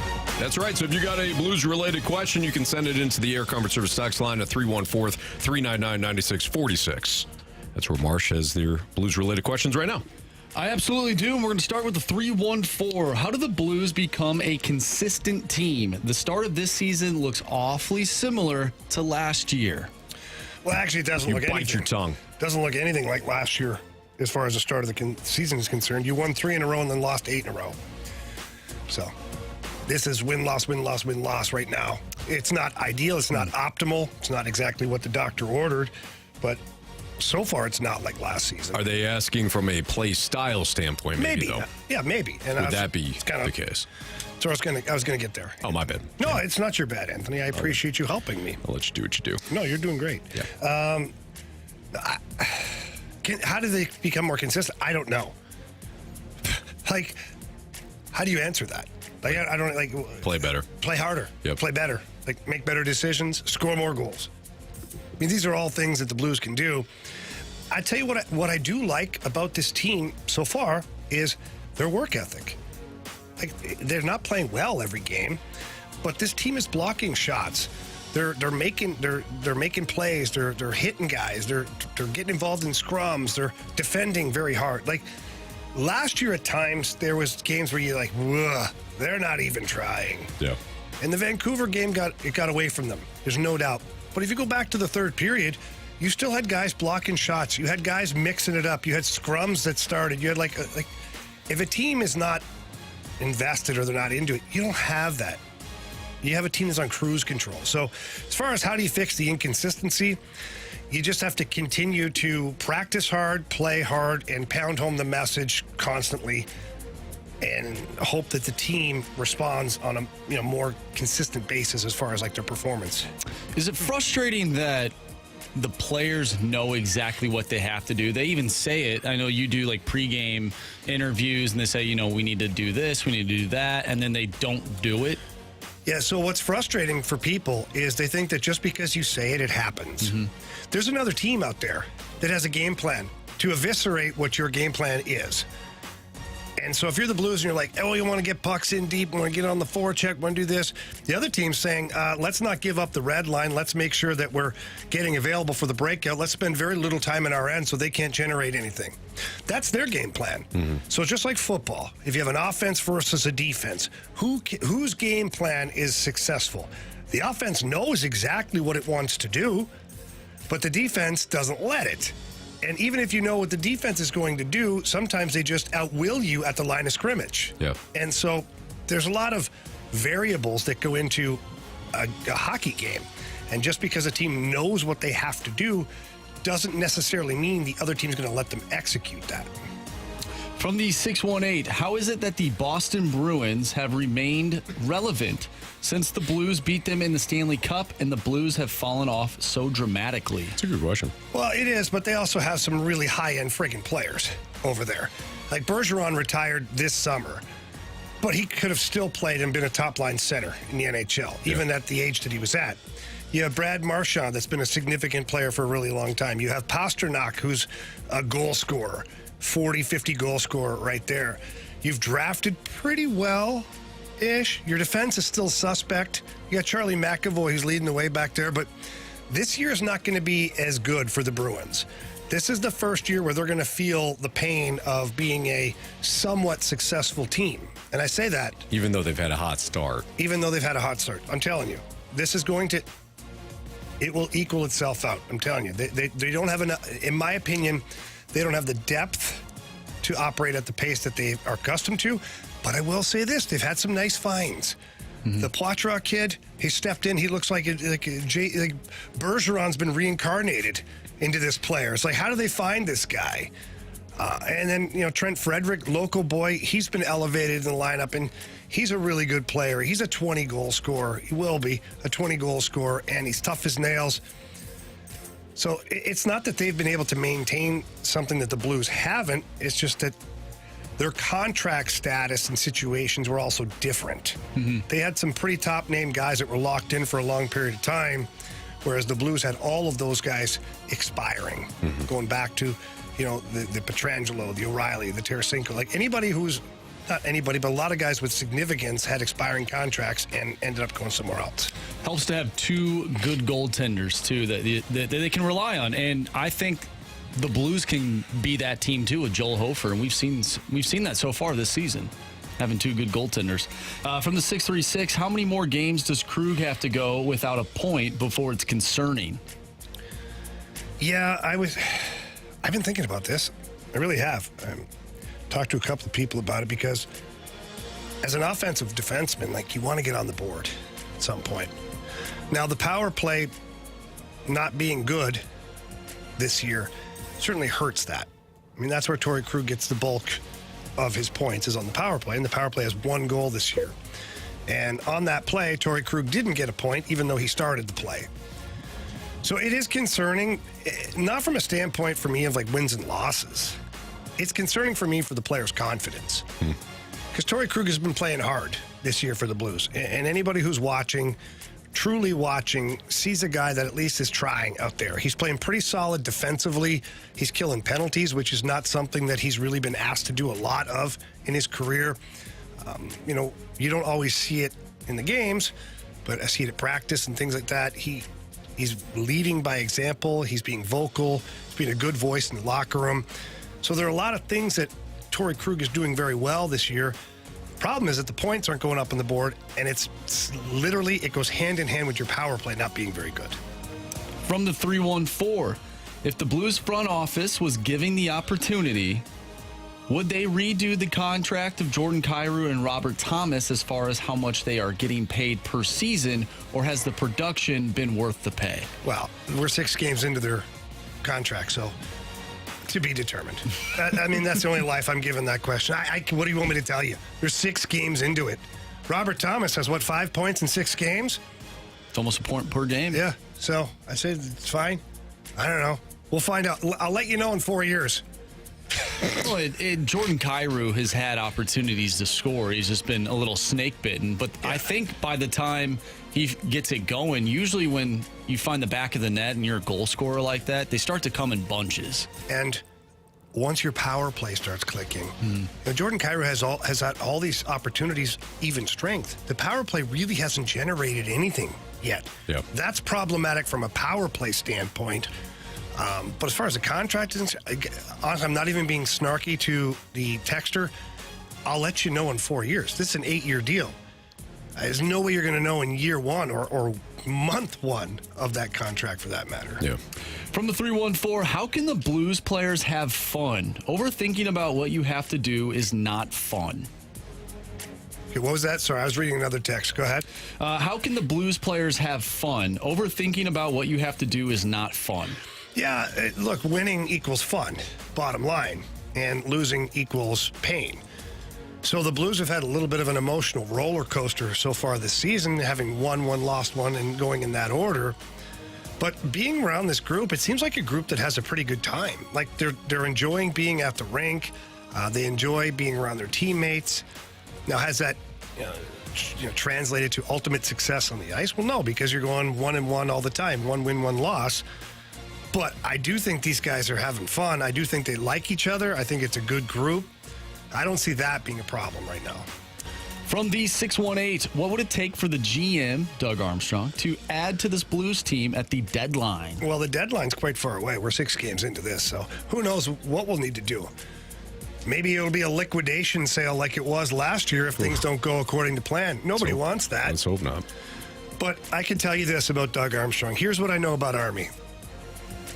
Is that if this team has a chance to do anything in the playoffs or has a chance to make the playoffs, that they're right there, the bubble, he'll add. He will figure out a way to make this team better, to make the playoffs, or to give them an opportunity to be successful, at least in a round or 2 of the playoffs. He doesn't like to have a team that is a losing team, and Doug also feels a personal responsibility to the fan base to get this team into the playoffs. He also feels a responsibility to the ownership group to get this team into the playoffs. So if this team shows any signs of life come trade deadline time, or if they're in a spot where they're already in a playoff spot, then Army will add to the group. There you have it. There's your Blues Cues here in the Fast Lane on 101 ESPN. We get the Gauntlet next.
categories, one challenger. Can you master the gauntlet? Brought to you by Master, your hometown source for business communications for more than 30 years. Visit masstour.com.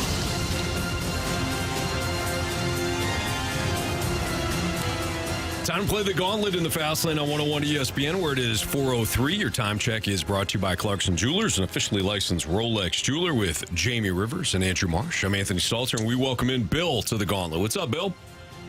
How you doing? Good. How are you? Great. All right. Bill, would you like to take on Jamie Rivers, Andrew Marsh, or me today in the Gauntlet? I guess I'll go with Jamie and hope I don't get hockey. All right. Fair enough. Wow, Bill, coming after me, huh? All right, buddy.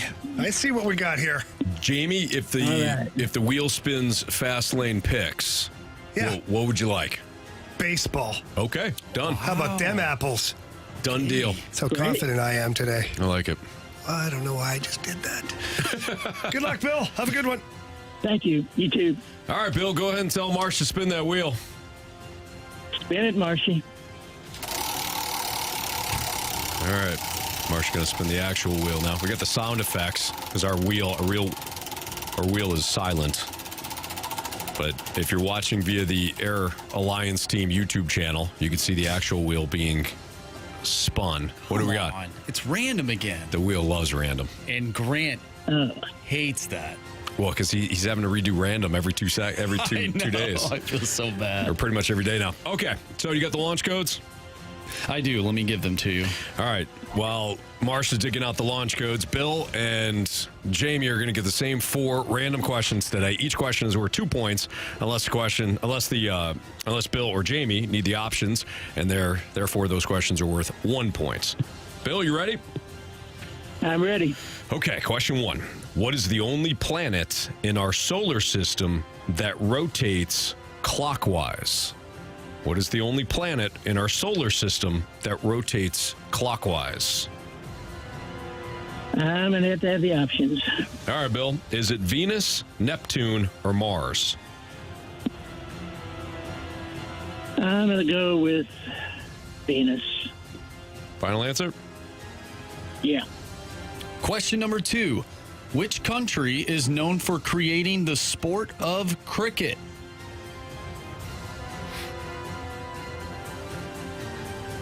Britain? Is that your final answer? Yes, final answer. Question 3, Bill. Which country is known as the land of the rising sun? Japan? Final answer? Final answer. And question number 4, in which city did the first modern Olympic Games take place in 1896? Athens? Final answer? Final answer. All right, let's bring back Jamie from the Cone of Silence. Bill, how you feeling? I really didn't want random, but not feeling great. Okay, we'll see how you do. Jamie's back from the Cone of Silence. How was it today, Jamie? I was good. We had Mike Ryder and Carrie in there talking to it. Not Carrie Dares, Carrie Sheehan in there talking to us. We're having a good old time there. So, yeah, Carrie wished me good luck. So hopefully that means something. I don't know. Well, you better pack a lunch. Yeah, how'd my guy Wild Bill do?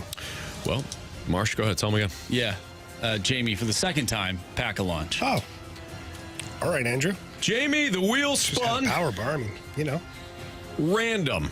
Yes, I love random. Do I? Damn it. Question 1. What is the only planet in our solar system that rotates clockwise? What is the only planet in our solar system that rotates clockwise? I mean, everybody knows this.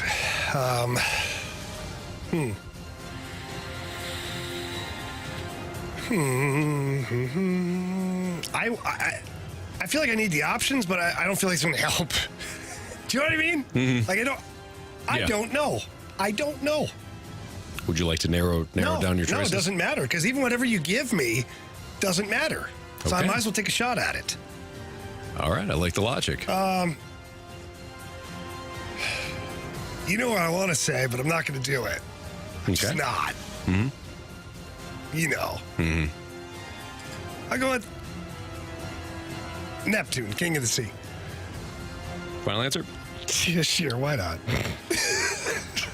Question number 2. Which country is known for creating the sport of cricket?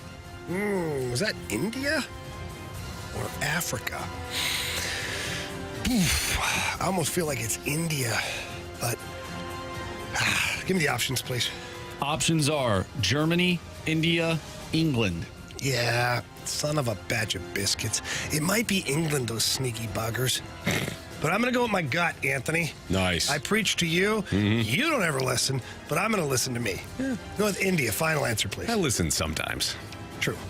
Question 3. Which country is known as the land of the rising sun? Land of the rising sun. Okay, is that Japan?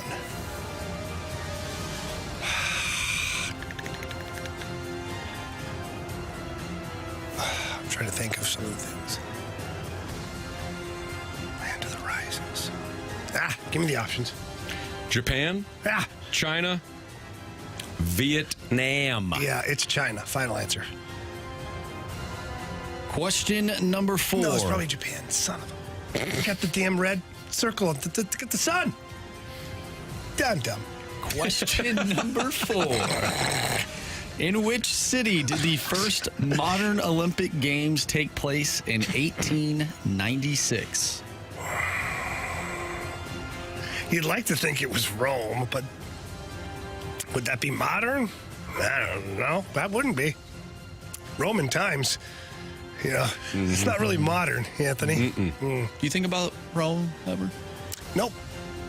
Nope. I think about Trojan horses a lot. Mm-hmm. I do. Yeah. Don't know why. It was a gift. But was it? Kind of a crappy gift. Kind of a crappy gift. Some would say it mimics other situations in life where you think you're getting this beautiful gift. There's a horrible, horrible reality lodged inside of it. Horrible surprise. Just horrible surprise. And waiting for you. You don't know it. As you're sleeping. No, you don't know it right away. It might be years.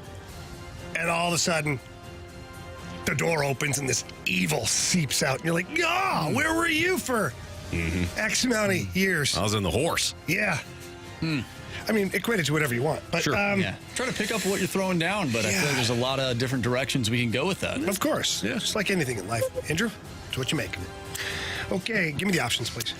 Is it Rome, Paris, or Athens? I think it was Athens. Final answer, please. All right, let's go over these. Random. Bill versus Jamie. I feel like Bill kicked my ass. Well, let's find out. Which country is known for creating the sport of cricket? Bill, without the options, you went Britain. Jamie, with the options, you went India. Correct answer is? It is England. It is England. 0-0 between Bill. All right, I see where this is headed. And Jamie. I did look this up just in case there's I any. would give that to Bill. England is Great Britain. Well, come on. I'm not giving it to him. Which country? England is a country. Great Britain is a series of countries. Okay. Also, like Wales. Yeah. I wrote down 0 for both of you guys. All right, Bill. I would have gave that to you, but these guys are. We'll see how it shakes out. Yeah, let's just see how it shakes out. All right. Why do you say it like that? In which city did the In which city did the first modern Olympic Games take place in 1896? Bill, you said Athens. Jamie, you said Athens. Damn Correct it. answer is? It is Athens. But Bill did not need the options. Give me a break. Bill with the 2-1 lead. Is this Bill? Is his last name Google? Over Jamie. Which country Bill is known Shakespeare as the land? Dad, I can't see too good. Is that Bill Shakespeare over there? I'm getting waxed. Which country is known as the land of the rising sun? Bill, you said Japan. Jamie, you said China. I said Japan, and then I said China. Yes, you did. I literally went against what I said the question before. 100%. Stupid. Correct answer is? Japan. It's definitely Japan. And Bill did not need the options on that one, so he's got a 4-1 lead over Jamie. What is the only planet in our solar system that rotates clockwise? Jamie, without the options, you said Neptune, which was on the option list. Oh, thank God. Bill used the options. He said Venus. Ooh. Correct answer is Venus. Yeah, Bill. You have chosen wisely. What was the other option? Mars. Oh, you missed one. Yep. Especially clockwise. So Bill wins today over Jamie 5-1. Bill, congratulations. Bill, nice job, I mean, man. you absolutely beat the living piss out of me today. Thanks, Jamie. I really thought Britain and England were the same thing. I would have said England. Well, now that I know how good you did, Bill, don't get pushy, okay? That's all I'm going to say. Well, according to Bill Google, Great Britain is a sovereign state in the same way as France or the United States, but is made up of 4 countries: England, Scotland, Wales, and Northern Ireland. So technically England. But it didn't matter because... It didn't matter. I'm not going to Bill lose did a good sleep job over it. today. Bill, you did a great job. Nice work. You'll be back tomorrow to take on Marsh or me. Nice job. All right. All right. See ya.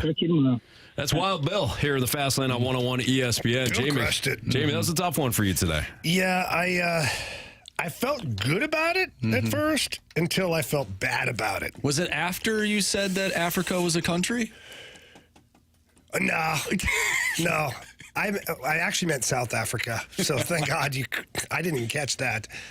I didn't either. The text line I didn't either. Obviously has receipts. I did not. I didn't think of that when you said it. Yeah, at least I didn't pick it. Obviously a continent, but yeah, obviously. I was thinking South Africa. Yeah. They have a lot of games They there. do, absolutely. India has a ton of cricket. Yep. Then I did say, again, I said England. I said, it's probably those sneaky buggers in England. You did. And I just... But you went with your gut. I don't blame I kind you of on that. ignored it. Yeah, I don't blame you. You know what? It's like having the Panthers, but then switching your pick to the Texans. Kind of, sort of. Yeah. That's what it's like. Boy, I had it, didn't I? Some people picked up exactly what I meant with my Trojan horse reference. Yeah. Others did not. I kind of think One of these is disturbing. I had to correct them. Yeah. Others picked it up. Well done. All right, let's talk about why Chief decided to go Hofer, then Binnington, and then Perunovic and Bortuzzo. There's a discussion there too. That's next on 101 ESPN.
Jamie Rivers, Anthony Stalter, we called our guy Stewie today because, Stewie, there seems to be a lot of misleading facts when it comes to when is a good time or when can you refinance. So why don't you clarify and clear up some things for us today?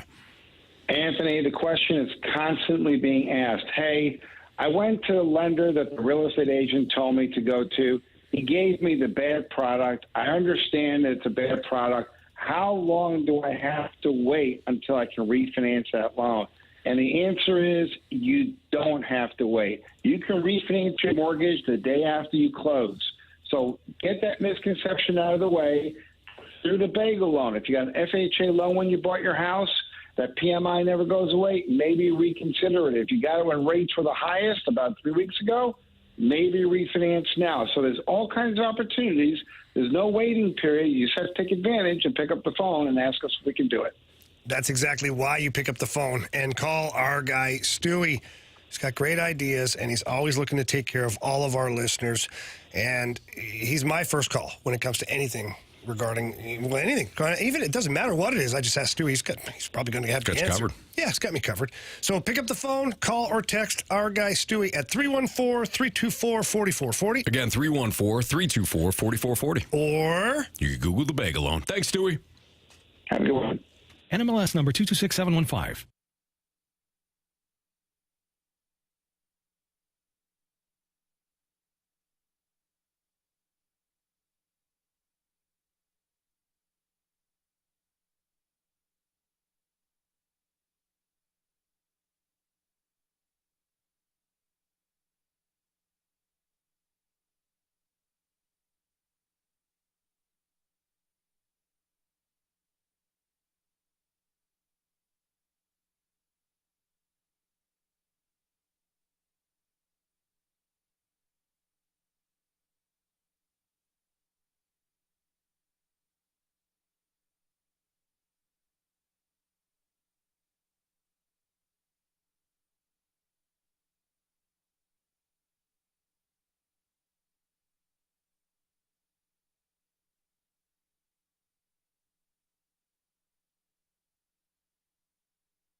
Blues off until Wednesday night when they take on the Avalanche. We'll have the pregame for you starting at 7:30 right here on 101 ESPN. That's obviously a road game with the pregame starting at 7:30. Jamie Rivers is back right now. So Fast Lane on 101 ESPN. So, Jamie, when it comes to the decision for Chief to go with Hofer, then Binnington, what do you think the thought process is here? It's always intriguing, right? Because the traditional way on a back-to-back game is you play your number one goalie in the first game and you throw your backup goalie to the Wolves in the second game. Sure. And Anthony, you've known me for a number of years now. And from the very first moment that we started doing radio together, I always questioned why they would do that. Yes. I said, why would you not go with your backup goalie in the first game when your team is completely fresh and go with your better goalie in the second game because you're probably going to need more help? Yeah. But it hasn't really evolved like that. Still, to this day. Well, everybody's thinking the same, Jamie. They're not thinking like you outside the bun. You're right, Anthony. But also, my job doesn't depend on me being right with that either. I can just say it and be wrong and be like, no, well, and come to work the next day and not get fired for it. So they got a little more on the line than I do.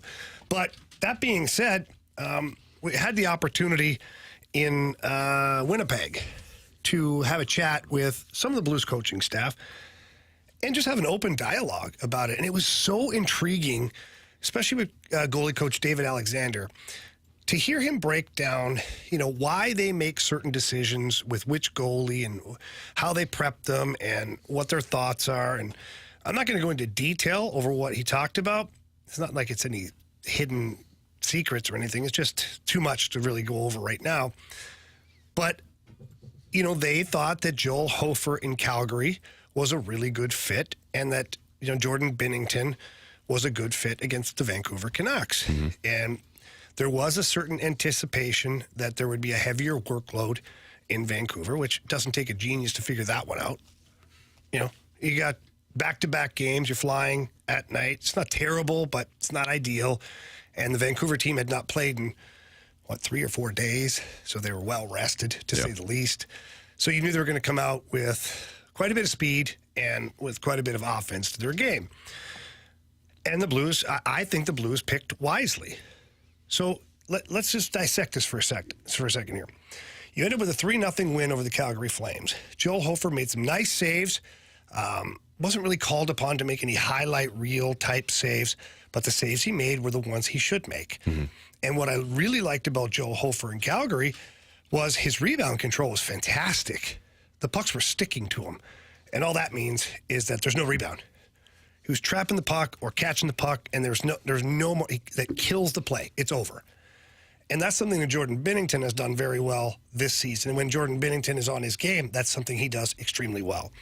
So I thought that was a really good choice to have Joel Hofer against the struggling Calgary team. But nonetheless, it's still a really difficult building to play in as the goalie. They got a lot of intensity. The crowd is buzzing. You knew those guys were going to try to come out hard. They'd been losing. So either way, that ended up being the right choice. Now, let's fast forward to the game in Vancouver. And I'm not saying that Joel Hofer wouldn't have played well, but can you imagine now the exact scenario repeating itself, but with Joel Hofer in net, not Jordan Binnington? 19 shots in the first period. Yeah. Jordan Binnington had to make countless highlight reel saves. Over 28 and a half, in fact. Yeah, he did. Our guy. I heard about that. Yeah. Good job, guys. Our guy, who's it? Is it Ron? Dan, Ron's brother. He won Fader Foul for that. That's good. Unfortunately for Binnington, he had to make a lot of saves. He did. Yep. But so present that situation. Now you have Joel Hofer in net, who hasn't played since the Coyotes game. And what happened in the Coyotes game? It wasn't a fresh team. Couldn't stay connected. He saw a lot of shots, and unfortunately, ultimately gave up 6. Yeah. So this is why coaches do all the work that they do. This is why when you think it's just like, they just play it. No, they're not. There's a thought process that goes into this. And you also know as a coaching staff, and this is not from them, this is my opinion, that as a coaching staff, you understand the personalities of your goalies too. And it's not that Joel Hofer isn't confident and doesn't have swagger. He does. The kid does, and I love that about the kid. But he's coming off his first game, and it was a loss to the Coyotes. So now imagine him coming off a loss now to the Vancouver Canucks, which it ended up being 5-0, and Binnington stood on his freaking head. Yeah. And I'm not saying Hofer would have given up more than 5, but who knows? Maybe it's 5 in the first period. Yeah. And then you see Binnington anyways. You know what I'm saying? So the thought process there for the coaching staff and the evaluation ended up being the right choice. And I think that's what you're going to see throughout this season. It's not just going to be cookie cutter for these goalies. There is a real strategy that's in place from the coaching staff, in particular David Alexander. That's his job. He's the goalie coach. And they're going to try and maximize both goalies who are really good goaltenders. That's one thing the Blues have right now that you can you rest your hat on and be like, you know what? These guys got good goalies, so let's go from there. Jamie Rivers, Anthony Stalter, it's a fast line on 101 ESPN. Maybe we'll get into that Prunovich-Bortuzzo conversation a little bit later on in the show. But just as a reminder, we've got Blues and Avalanche for you, 7:30 pregame on Wednesday. We also have the Monday Night Football game tonight between the Lions and the Raiders. That pregame starts at 6:30 following an instant replay. We don't have game 3 between the Diamondbacks and Rangers, but we will have game 4 for you tomorrow night as the World Series continues the next 3 nights. In fact, they're going to be in Arizona. We've got Narrative or Reality next in the Fast Lane on 101 ESPN.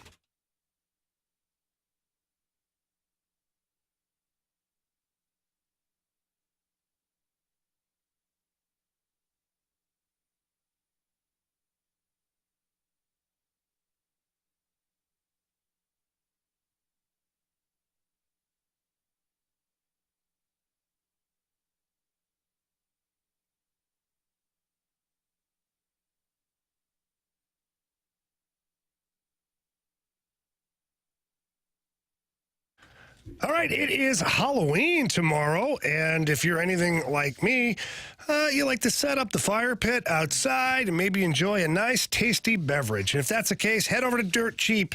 My friends over there have an incredible selection of beer, wines, the seltzers, and, of course, the bourbons, baby. That's right. All roads lead back to the bourbons at the Rivers House, and they've got from Jack to Elijah Craig. They've got some of the best bourbons going out there. Do a great job of making sure that the prices are good, too. So you're getting great product with the low prices.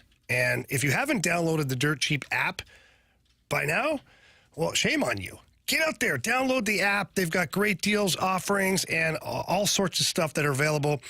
And one of the options that I love, and that some people absolutely love too, is the drive-through ability. So you can order your stuff online, go through the drive-through. Every location has a drive-through option, and that way there you don't have to get out and waste your time if you're busy, whatever. But either way, Dirt Cheap is the best place to go for all of your beer, wine, and adult beverages. So please get out there, visit them at any location. Tell them that Jamie sent you in there. They love hearing that. And remember, have fun, but be careful out there.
ESPN Sports Center. I'm Andrew Marsh. It's time for a Sports Center update driven by Johnny Londoff Chevrolet and Johnny Londoff Autoplex. We just got done talking about the Blues as they lost to the Canucks on Friday by a final score of 5-0. They'll be back in action on Wednesday taking on the Colorado Avalanche. You can listen to that one right here on 101 ESPN, home of the Blues. Pregame starts at 7:30. Puck drop is at 8:30. Last night, City SC took on Sporting KC at home. Game 1 of their 3-game series to start off the MLS playoffs. They lost 4-1. Game 2 will be on Sunday with a 4 p.m. start time. Tonight, World Series game number 3 between the Rangers and the Diamondbacks, as that series is all squared away at 1. Also tonight, Monday Night Football, Lions-Raiders. You can catch that one right here on 101 ESPN. Pregame starts at 6:30. We have narrative or reality coming up next right here in the Fast Lane. I'm Andrew Marsh, and this SportsCenter update is driven by Johnny Londoff. Find new roads and shop 24/7 at londoff.com and londoffautoplex.com. Are you kidding me?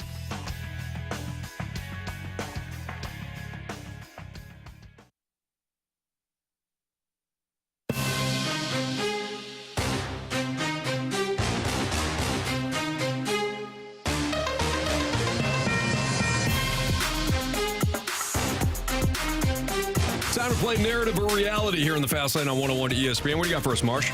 All right, narrative or reality. It is better to be a low seed in Major League Baseball's playoffs than it is to be a higher seed. Well, it certainly has played out that way of late. The Diamondbacks this year, last season, you had the Phillies, who obviously were, and unfortunately we know this with the Cardinals, they were a low seed, Jamie. They advanced. Yeah, but no. I'm not going to give you that. No? You're not going to give the Phillies? No. The Diamondbacks and the Phillies are not even close. Outside of the fact that they were low seeds. Really? Mm-hmm. You take that? Really? No. The Phillies were a team, they were a damn powerhouse. They didn't play like it in the regular season. I agree. Yeah, I think there might be something to it. I actually just think that when it comes to the postseason, you get these shorter series, and sometimes you can't. You think that you can line up your pitching, but it winds up being a thing where it's like, all right, the little bit of a delay cost you. Look at City. City laid an egg last night, and they had a little bit of a layoff where this Sporting KC team was just, they had a fight to get in, and they've been in that kind of playoff mindset. I'm not saying that's what it takes to win it all, but there must be something to it. Arizona had a fight to get in. Philly last year had a fight to get in. Of course, Houston had a great year, and they wound up winning it all. Can't overlook that. Texas struggled down the stretch. Yeah, they did. But they still had a fight to get in. So, yeah, I think that's a reality.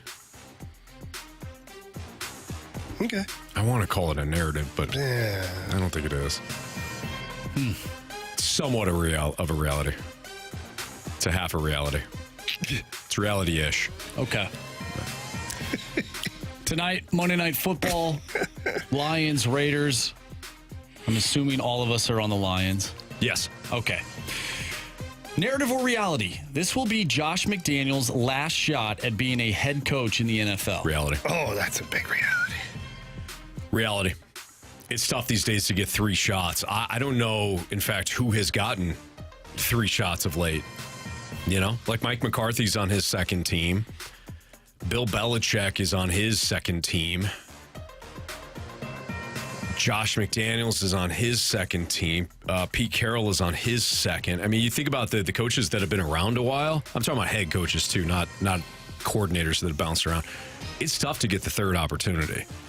And this really technically is his third opportunity. Because he was Denver's head coach, and then he was Indianapolis's head coach for about 30 seconds. He took the job, so he kind of was already on his third job. So, yeah, this will be his last head coaching opportunity. If he gets fired in Vegas, he's going to be an OC from here on out. Yeah, he won't get the keys to the camper ever again. No.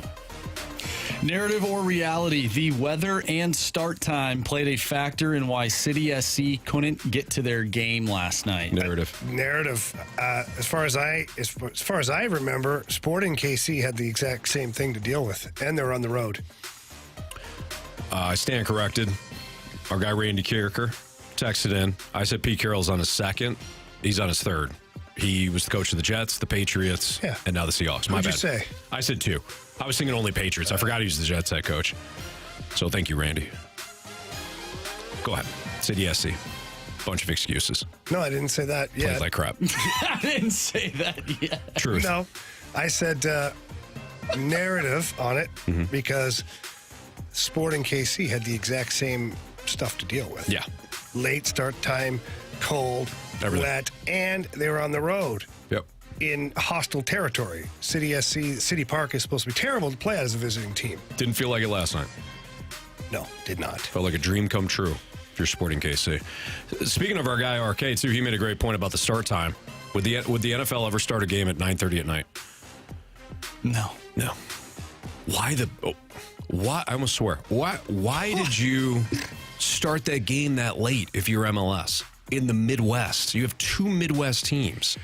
Probably because it was on FS1 and they didn't want to compete with Sunday Night Football. That's two different audiences. You're right. You're giving me the answer I was looking for. I was watching the Sunday Night Football game, and then I had this City game on. At that point, doesn't somebody have to raise their hand and say it's really two different audiences? But you're trying to attract more eyeballs. At that point, doesn't somebody just say, let's play the game a different day? I would have put that thing in prime time and given my soccer fans an opportunity to watch it. They're probably not tuning into Chargers Bears. And I realize that you're thinking Sunday Night Football, not necessarily the matchup, but I'm putting that in prime time. And they're number one seed, too. Why would you screw them with a late start time? Now, when we do look at the weather, I'm not even so sure if they start that game earlier, if it's even played. It was raining really hard yesterday. And granted, it was during the game, too. Was there lightning? Not where I was driving around. Play on. I saw a City team take care of FC Cincinnati in nasty late weather, too. It's true. Make a great point. Took them right to the woodshed. They didn't play well. They didn't. So, that's all I have to say on that. Forrest Gump stuff. Narrative or reality? This is from the text line. And I can't find it right now for some reason. But narrative or reality, we can tell if a team is a Super Bowl contender based on the first few games of the season. No, absolutely not. That's a narrative. If so, the 49ers would have been my Super Bowl team. And they were, in fact, at the start of the year. Yeah. Before any games were played. But no, you cannot go week to week in the NFL. We try to, but look at Kansas City yesterday. Who had them losing to the Broncos? Patrick Mahomes hadn't lost a road divisional game in 16 tries. He had owned Denver. He's a little sick. They turn the ball over 5 times, and boom, you get one of those bigger upsets. We're going to write Kansas City off now? No. Now, San Francisco, 3 straight losses. You could tell that there's some bigger issues at hand there, including injuries. But you can't tell in September. In fact, a lot of the teams that play well in September are the ones that aren't necessarily physical. They're fast. They've got really good offenses. As the season wears on, it starts to get a little colder. Teams start to get banged up. That's when the defenses and the running games start to come through. And those are the teams that typically win the Super Bowl. So, no, I think it's the worst time to judge whether or not a team's in a Super Bowl. Oh, you mean like Cincinnati? Like Cincinnati, yes. Okay, Marsh, I was wrong about the Bengals. Well, maybe you won't be. Still got a lot of season left. They look good. They look real good. They look back. They look like a Bengal tiger. Yeah, they do. Big old head, just ready to eat it. Oh, yeah. Eat its victims. Joe Burrow looks good, man. Yes, he does. Narrative or reality, the Blues have too many playmakers and not enough scorers. Not enough goal scorers. I'd say that's a narrative. Give me the playmakers. What's the difference between playmakers and scorers? Because I think when you're a playmaker, you're a scorer. Playmakers are like a passer.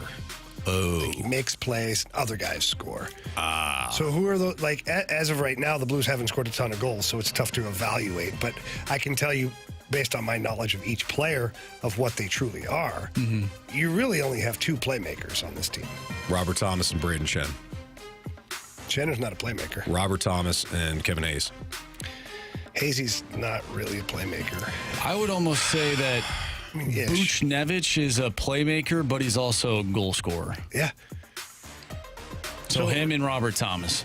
That's what I'd go with. You know, Kyrou still thinks he's a playmaker at times, which is part of the problem because he's sometimes looking to pass the puck when there's times when the puck is being passed to him because he's the best option to shoot it. Like, there's a sequence in Calgary where Booch comes right down the pipe, right down Broadway.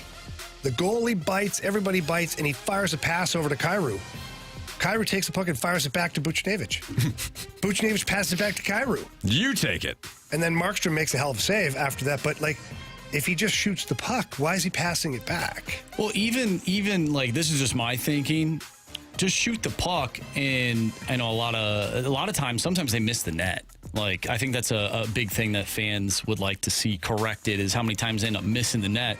But why not fire, just instead of passing it, fire a low shot on a pad and get a rebound? Yeah, I agree. The pass that's almost as good as a normal pass. Yeah, it is. So back to the question. As far as playmakers are concerned, the Blues really only have like 2 playmakers, in my opinion. The rest of them there's a lot of lunch pail guys. There's a lot of like north-south players like Saad and Shan are north-south. Kapanen's a very north-south player. Toropchenko, Neighbors, these are all north-south players. Blay. So, yeah, I'd say that it's not too many playmakers. All right, that's Narrative Reality. We have Sports Six-Pack next. So if you got a question for us, 314-399-9646 is the Air Comfort Service text line. Send in your questions. Sports Six-Pack next in the Fast Lane.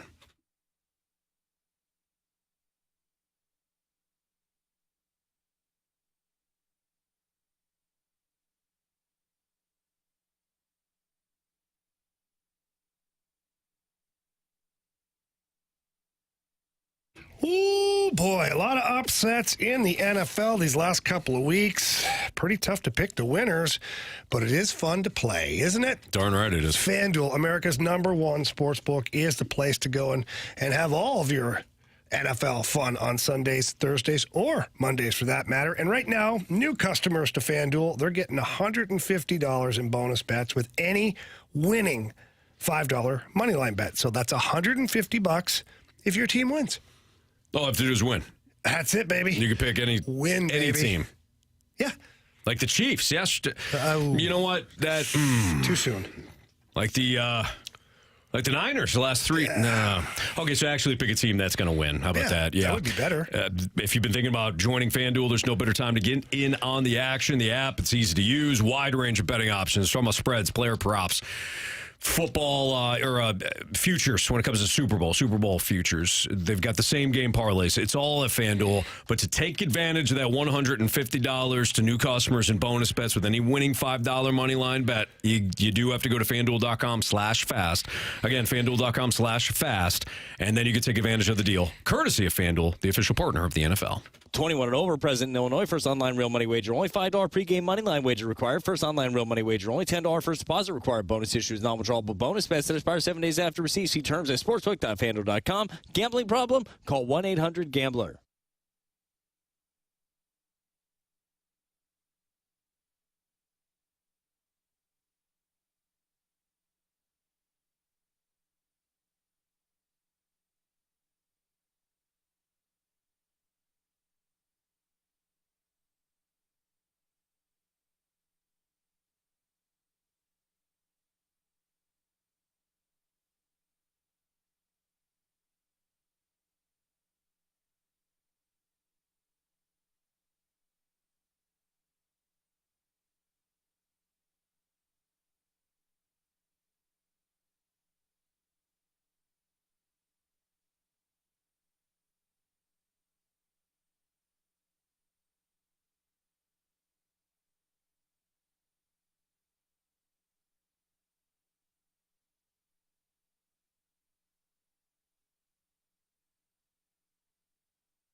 It's time for the Fast Lane to answer your sports questions. I want to ask you a bunch of questions, and I want to have them answered immediately. Asking me all these weird questions. Answer the question. Answer the question. Answer me! The Sports Six-Pack is refreshed by Maggie O'Brien's, your go-to Irish pub in St. Louis for over 42 years.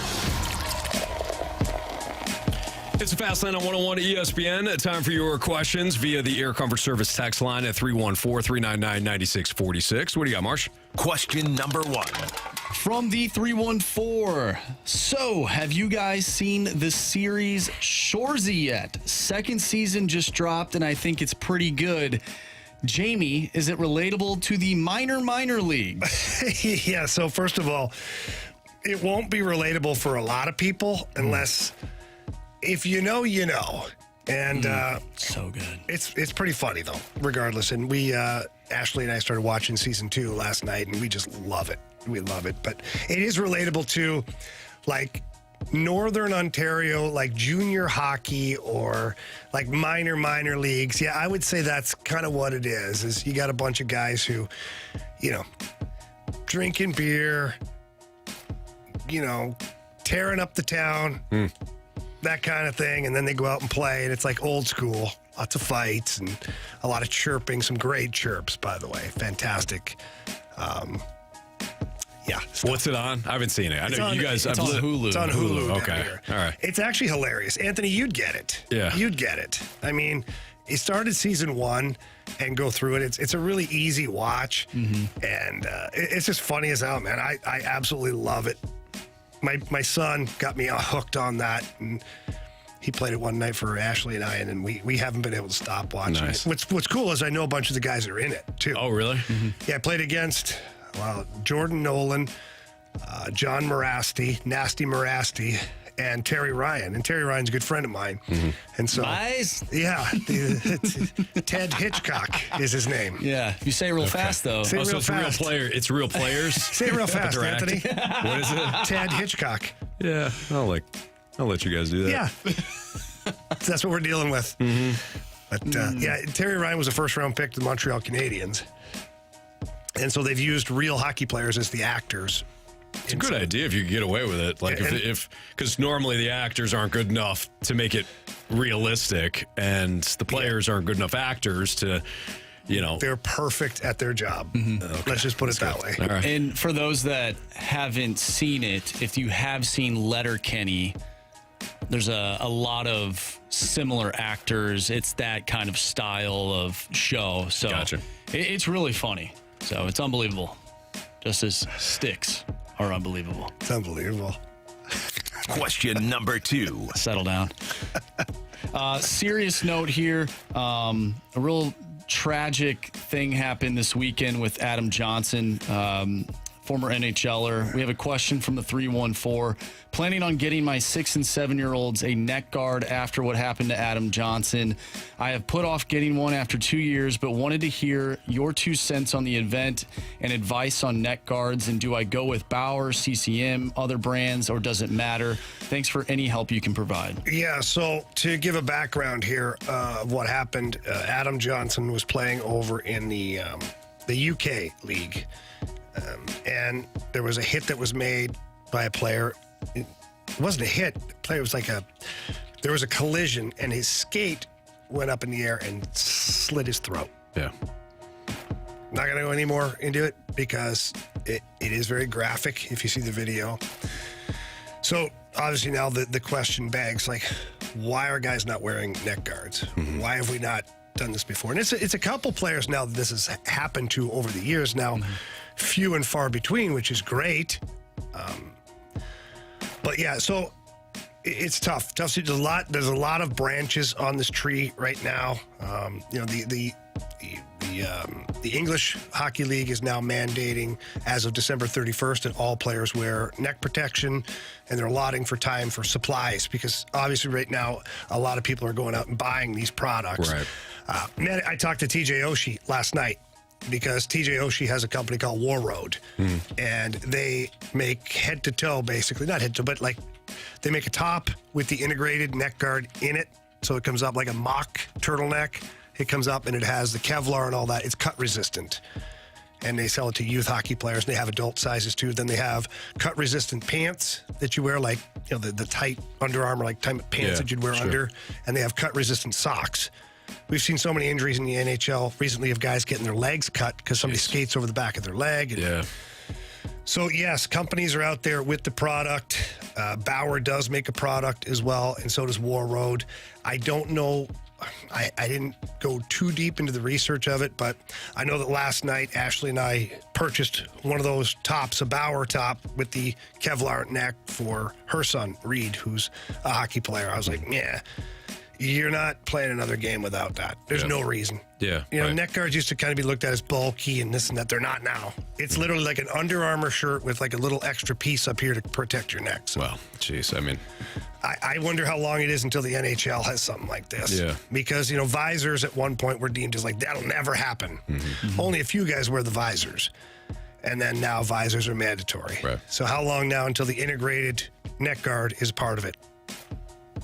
Well, I don't know. You see nets in every arena. Yeah. I can't believe that, by the way. I can't believe, when I first came into the NHL, you'd be in warm-up and you'd be humming that puck and you'd hit the crossbar and you'd be flying up. Like people, Wait, there were no nets. There was no netting. No. It took a tragic death. Yeah, in Columbus. In Columbus. 12-year-old girl. Ever since I've been born and playing, nets have always been there. No, there was no nets before. So imagine warm-up. You're sitting in one of those seats, like behind the net. Yeah. And you're up just about 10 rows above the glass, let's say. Oh, my gosh. And all those pucks hitting off the crossbar and things like that. Yeah. Or like an Al McInnes shot on a power play, hits a crossbar and goes straight up. Yeah. And pops you right between the eyes. Yeah. That's lights out. Yeah. It's a tragedy. As you mentioned, Jamie, now it's like, why even take the risk? Especially if you got youth athletes. Yeah. Just get them protected. Just get them. Like, if I was youth hockey today, mandate it. All across St. Louis, if I was on the board for, youth hockey, I'd say, look, mandate it. That's it.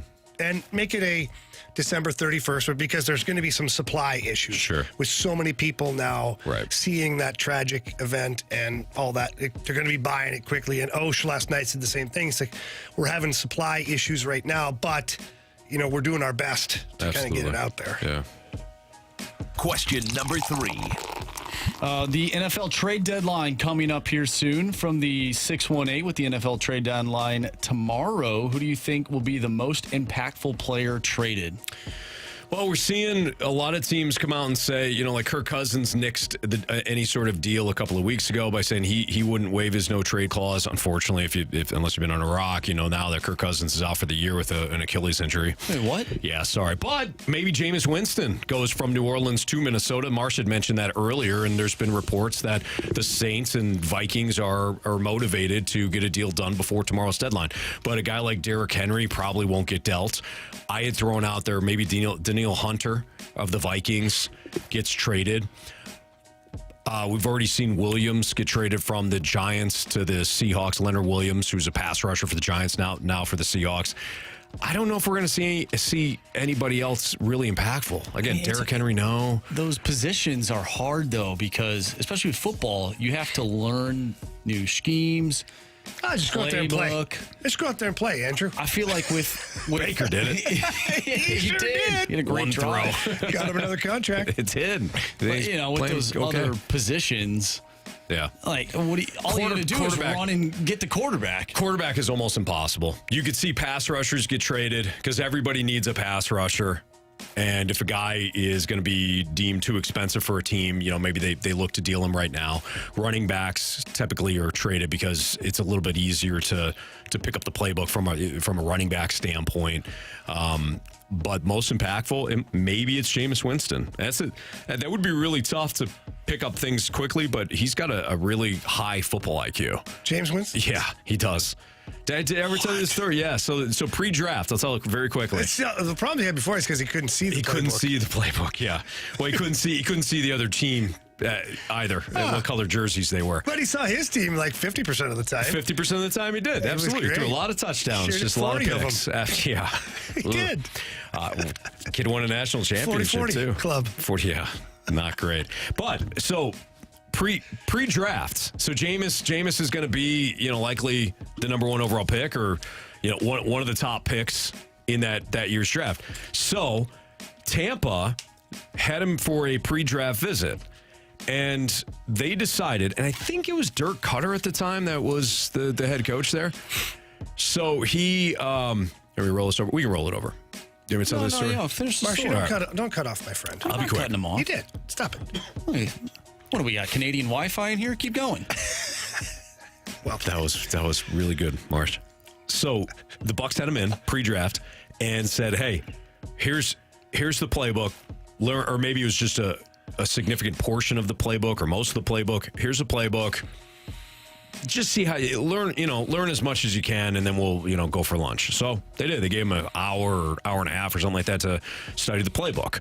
Then they took him around the facility, showed him the facility. Took him to lunch. Hours went past because they wanted to extend it to see how much he had picked up. Yeah. Whatever portion it was, he knew all of it. Wow. Winston knew every single portion of that playbook. And again, I can't remember if it was the full playbook or 3/4 of it or whatever. He knew all. He could recall all of it on the chalkboard. Jameis Winston, high football IQ. He just turned the damn ball over too much and then wound up with the Saints, and the Saints just kind of buried him. It's my future QB right You're there. damn right. And I would play him on Sunday regardless of how much he knows. He's a Falcon killer. You'll win that game, I think he'd be a great fit. Honestly, he might be your only chance to make the playoffs. Oh, I think so too.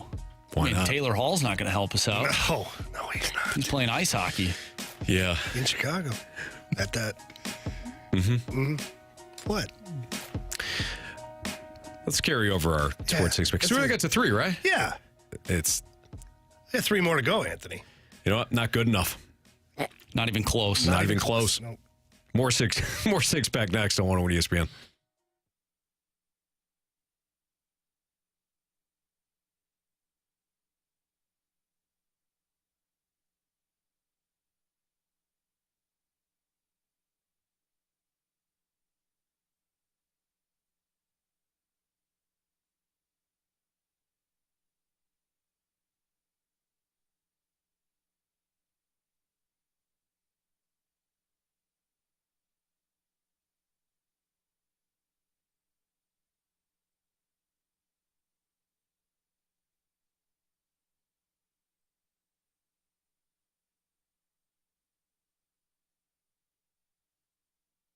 Fellas, listen up here. I want to talk to you guys about something serious that can help you. It's mentality. Yes, mentality. Sometimes as you get older, the testosterone starts to dip on you, and you don't realize it, but all of a sudden things are more difficult. You're restless, you're tired, you're depressed, and maybe you're putting on extra weight, but you're trying to work out, but it ain't working. All these things, they happen. Get into Mentality and visit with their board-certified physicians, and they are going to change your life forever. They're fantastic, Jamie. You had talked about how great you were feeling after going to Mentality, and you had been with the program there for, I don't know, a month or so, and I could see it on you. And you would say, hey, well, why don't you come down with me? That's what I did. Went down to the Chesterfield location, sat down with their certified experts, and they're fantastic. First of all, it's kind of a clubhouse feel. You have remarked about that, and you're absolutely right. So you start to see, similar guys, hey, how's the program going for you? But you start to work out again. You start to feel good. You start to sleep better. You start to wake up with, that pep in the step. Jamie used to slug coffee. I used to slug energy drinks. And now we just stick with water. We don't need it. We don't need that extra energy. We just have it naturally. So if you've been feeling down, beat up, stressed out, depressed, whatever it may be, stop feeling bad for yourself or stop kicking yourself while you're down and just go see our friends at Mentality. Yeah, and it's covered by most insurance companies, too. So absolutely no excuses. Get in there, see them, tell them that Stalter and Rivers sent you in there. And if you can't do that, at least visit them online. And that's Mentality at lowtusa.com. Again, that's lowtusa.com.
It's time for the Fast Lane to answer your sports questions. I want to ask you a bunch of questions, and I want to have them answered immediately. Asking me all these weird questions. Answer the question. Answer the question. Answer me! The Sports Six-Pack is refreshed by Maggie O'Brien's, your go-to Irish pub in St. Louis for over 42 years. All right, let's continue our Sports Six-Pack. Question 4, please. Question number 4. All right, guys, I need you to determine if this is a troll or a text. All right. It is a question from the 314. Why did St. Louis City SC only start one forward when they have played two forwards all season long? Goes against their game plan. I refuse to discuss tactical things. I think that's a text. I think it's ironic, and I love it. Jamie, weren't you saying something earlier? No, I didn't say anything, Anthony, because here's something I've learned about St. Louis. Not all soccer fans. That's unfair. Some soccer fans. Mm-hmm. The moment you start talking about anything to do with soccer, you're wrong, and stop talking about it, is what we're told. So guess what? I'm not going to talk about it. Fair. But yeah, they only played 1-4 last night. Bradley Carnell really screwed the pooch on that one, and it cost them. Along with the weather, the long delay, and every other excuse that we've heard today. And they didn't score first, too. Yeah, no, they didn't score first. And when you don't score first, you score last. Well, they didn't score last either. They didn't score last either. Yeah, when you don't score first, a lot of times you don't score last and you lose. I will say I was very encouraged when they did give up that first goal that they went right back down and responded very quickly. Timmy P.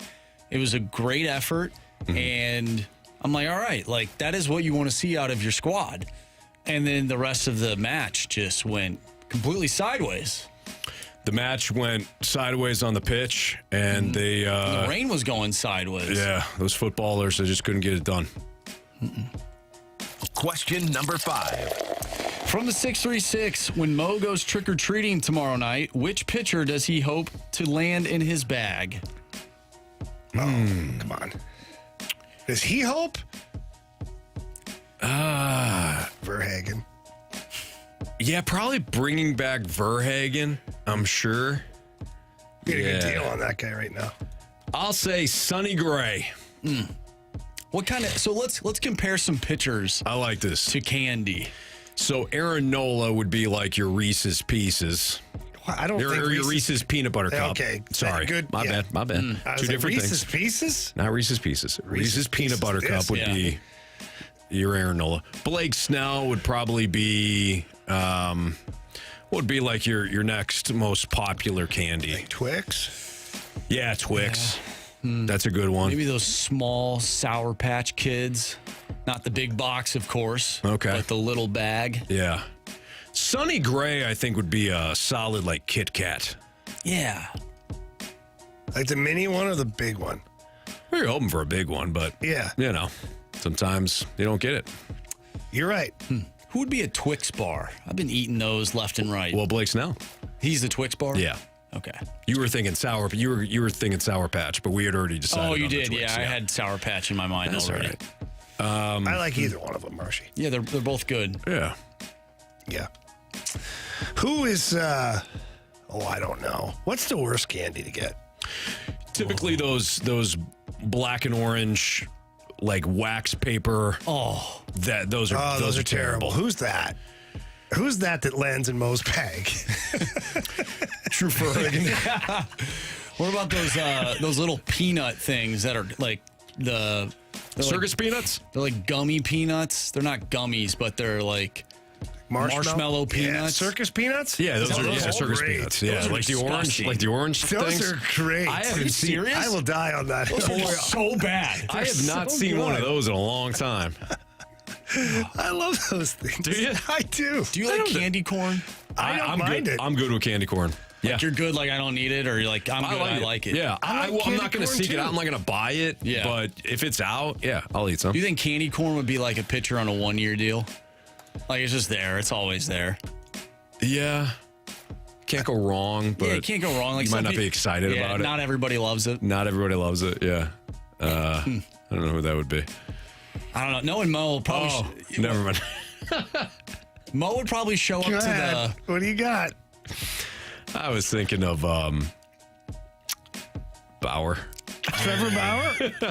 Yeah. Like, not everybody's going to be happy. Yeah. Some are going to be disgusted by it. Mm-hmm. Well, but it's going to be a one-year deal. I still say this Cardinal should kick the tires on that. Yeah. I mean, you could get a freaking ace on a one-year deal. Yeah. And in a motivated. Yeah, that's what I'm and if he's a donkey, you just DFA him. You get rid of him. Who cares? Put him in the corner locker spot in your clubhouse. Let him dress down the hall. I don't care. Put his locker Trevor, in this the is bullpen. this is your locker room here. Yeah. Knowing Mo will probably show up to a house much like Frankenstein did in Big Daddy, and the guy will walk out and give him a box of cereal and a watch. Yes. Yeah. Got a first timer here. Yeah. Mo shows up and he gives you the Reese's peanut butter cups. The big one, the big 2-pack. He's like, here you go. Got you a pitcher. Thank you. You open it's candy corn inside. He just slowly closes the door. He's like, he was great in Japan. Yeah, there you go. Got you a pitcher. You used to pitch for the Dodgers. Oh! Not those ones. Not those Dodgers. Question number 6. All right, from the 636, do you guys think Will Levis is the real deal? And is he worth a fantasy football pickup? Yeah, of Anthony course. loves Pick him up. You've always talked highly of Will Levis, too. I wasn't high on Will Levis coming out of Kentucky. No. You thought he should have stayed another year? No.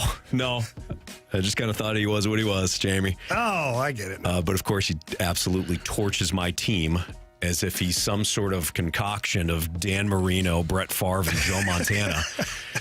Okay, so let's separate the two questions.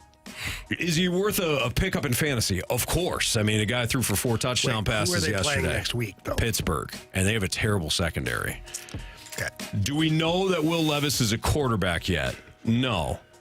He threw a bunch of 50-50 balls yesterday that he completed. He's got a big arm. We know he can run. But can he play quarterback? The Falcons didn't force him to yesterday, so that question still remains. But his first game, how can you not be thrilled if you're a Titans fan? Brooke Grimsley's probably fired up right now. I mean, she's from Nashville. She's a big Titans fan. Is she a Titans fan? Yeah. All right, how could you not be fired up with Will Levis? Well, you know what? I could say the same thing about Bears fans and Tyson Bagent. And then he played yesterday. Yeah, not great. Yeah. Not great. No, not great at all. Again, I'll say this. Not great. The throws that Will Levis made yesterday are not evaluation throws. Baker Mayfield, we joke about the one game he played, and all. He threw one great pass on the numbers. It was a standard 9 route. Go. Boom. And he threw it on the numbers. Great throw. Levis did that all yesterday. He had some wide-ass open receivers. Falcons apparently didn't want to play yesterday. Didn't realize they had a game. And Levis connected. Can he sit there in the pocket and consistently make throws that are accurate in that intermediate part of the game? We'll find out. We don't know yet. So let's not put him in the Hall of Fame, but let's put him on our fantasy teams. Fair? Did you see what Mike Vrabel said post-game? That's my quarterback? Will Levis? No, he just said he had a pretty good debut. I would say so. He didn't really even... No, but he really didn't even give him all that much credit. Well, you got to keep him motivated. You got to keep the kid even keel. You know, crazy. Things like that. You don't want him to be like overconfident. Yeah, he probably, also didn't want him to get too ahead of himself because they did play the Falcons. Very true. So, to his credit, the Falcons' defense had not been given up. They've given up, I think, the lowest or the least amount of passing touchdowns, I think, on the season. So it was impressive yesterday. It's a good debut. I love those uniforms, too, by the way. Those old Houston Oilers uniforms. Oh, those are so good. We'll get into that. Why did they have Houston on them, though? Like, take the uniform, but now make it yours so that you could actually throw it into the rotation at some point. Like, instead of Oilers or whatever it was, like... Oh, you're... Like, have Titans. Well, I'm going to get into this. Yeah, so... There's a little confusion there for obvious reasons. So you have that in What's Trending? Yes. Jamie will like this. That's not... What's Trending is... What did I do? No, you're fine. We understand the confusion. Let's just say the NFL is not pleased over something. Oh, yeah. With me again? Yes, something that Jamie did. We got our What's Trending next on 101 ESPN.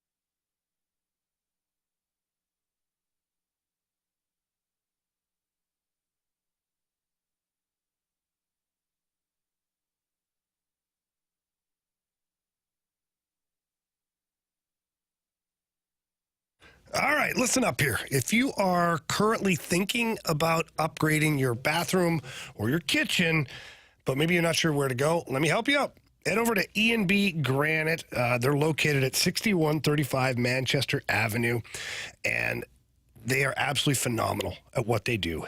The representatives are great. If you have a vision or you have a specific plan, they're there to help you. They're going to hold your hand through the entire process, and it's really easy. But where they really shine is if you don't really know what you want to do, whether it's your bathroom or your kitchen, cabinets or countertops. They're going to ask you questions. They're going to talk about what you like, what you don't like, what's trendy, what isn't trendy. And then they're going to go over what they have as far as inventory, especially when it comes to countertops. They've got granite, they've got quartz, they've got marble, they've got soapstone. And all of those are located in the back that you can walk back there and look and pick the exact countertop that you want so that you get a really good visual as to what it looks like.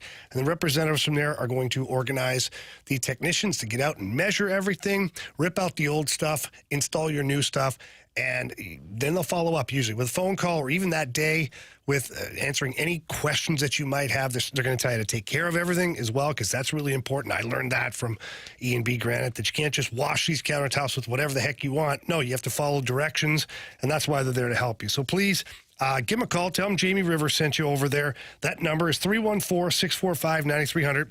That's 314-645-9300, or you can visit enbgranite.com.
What's trending in the world of sports? The Fast Lane has you covered. What's trending now? Brought to you by Goodwill. Donate to Goodwill to win a magical Polar Express staycation.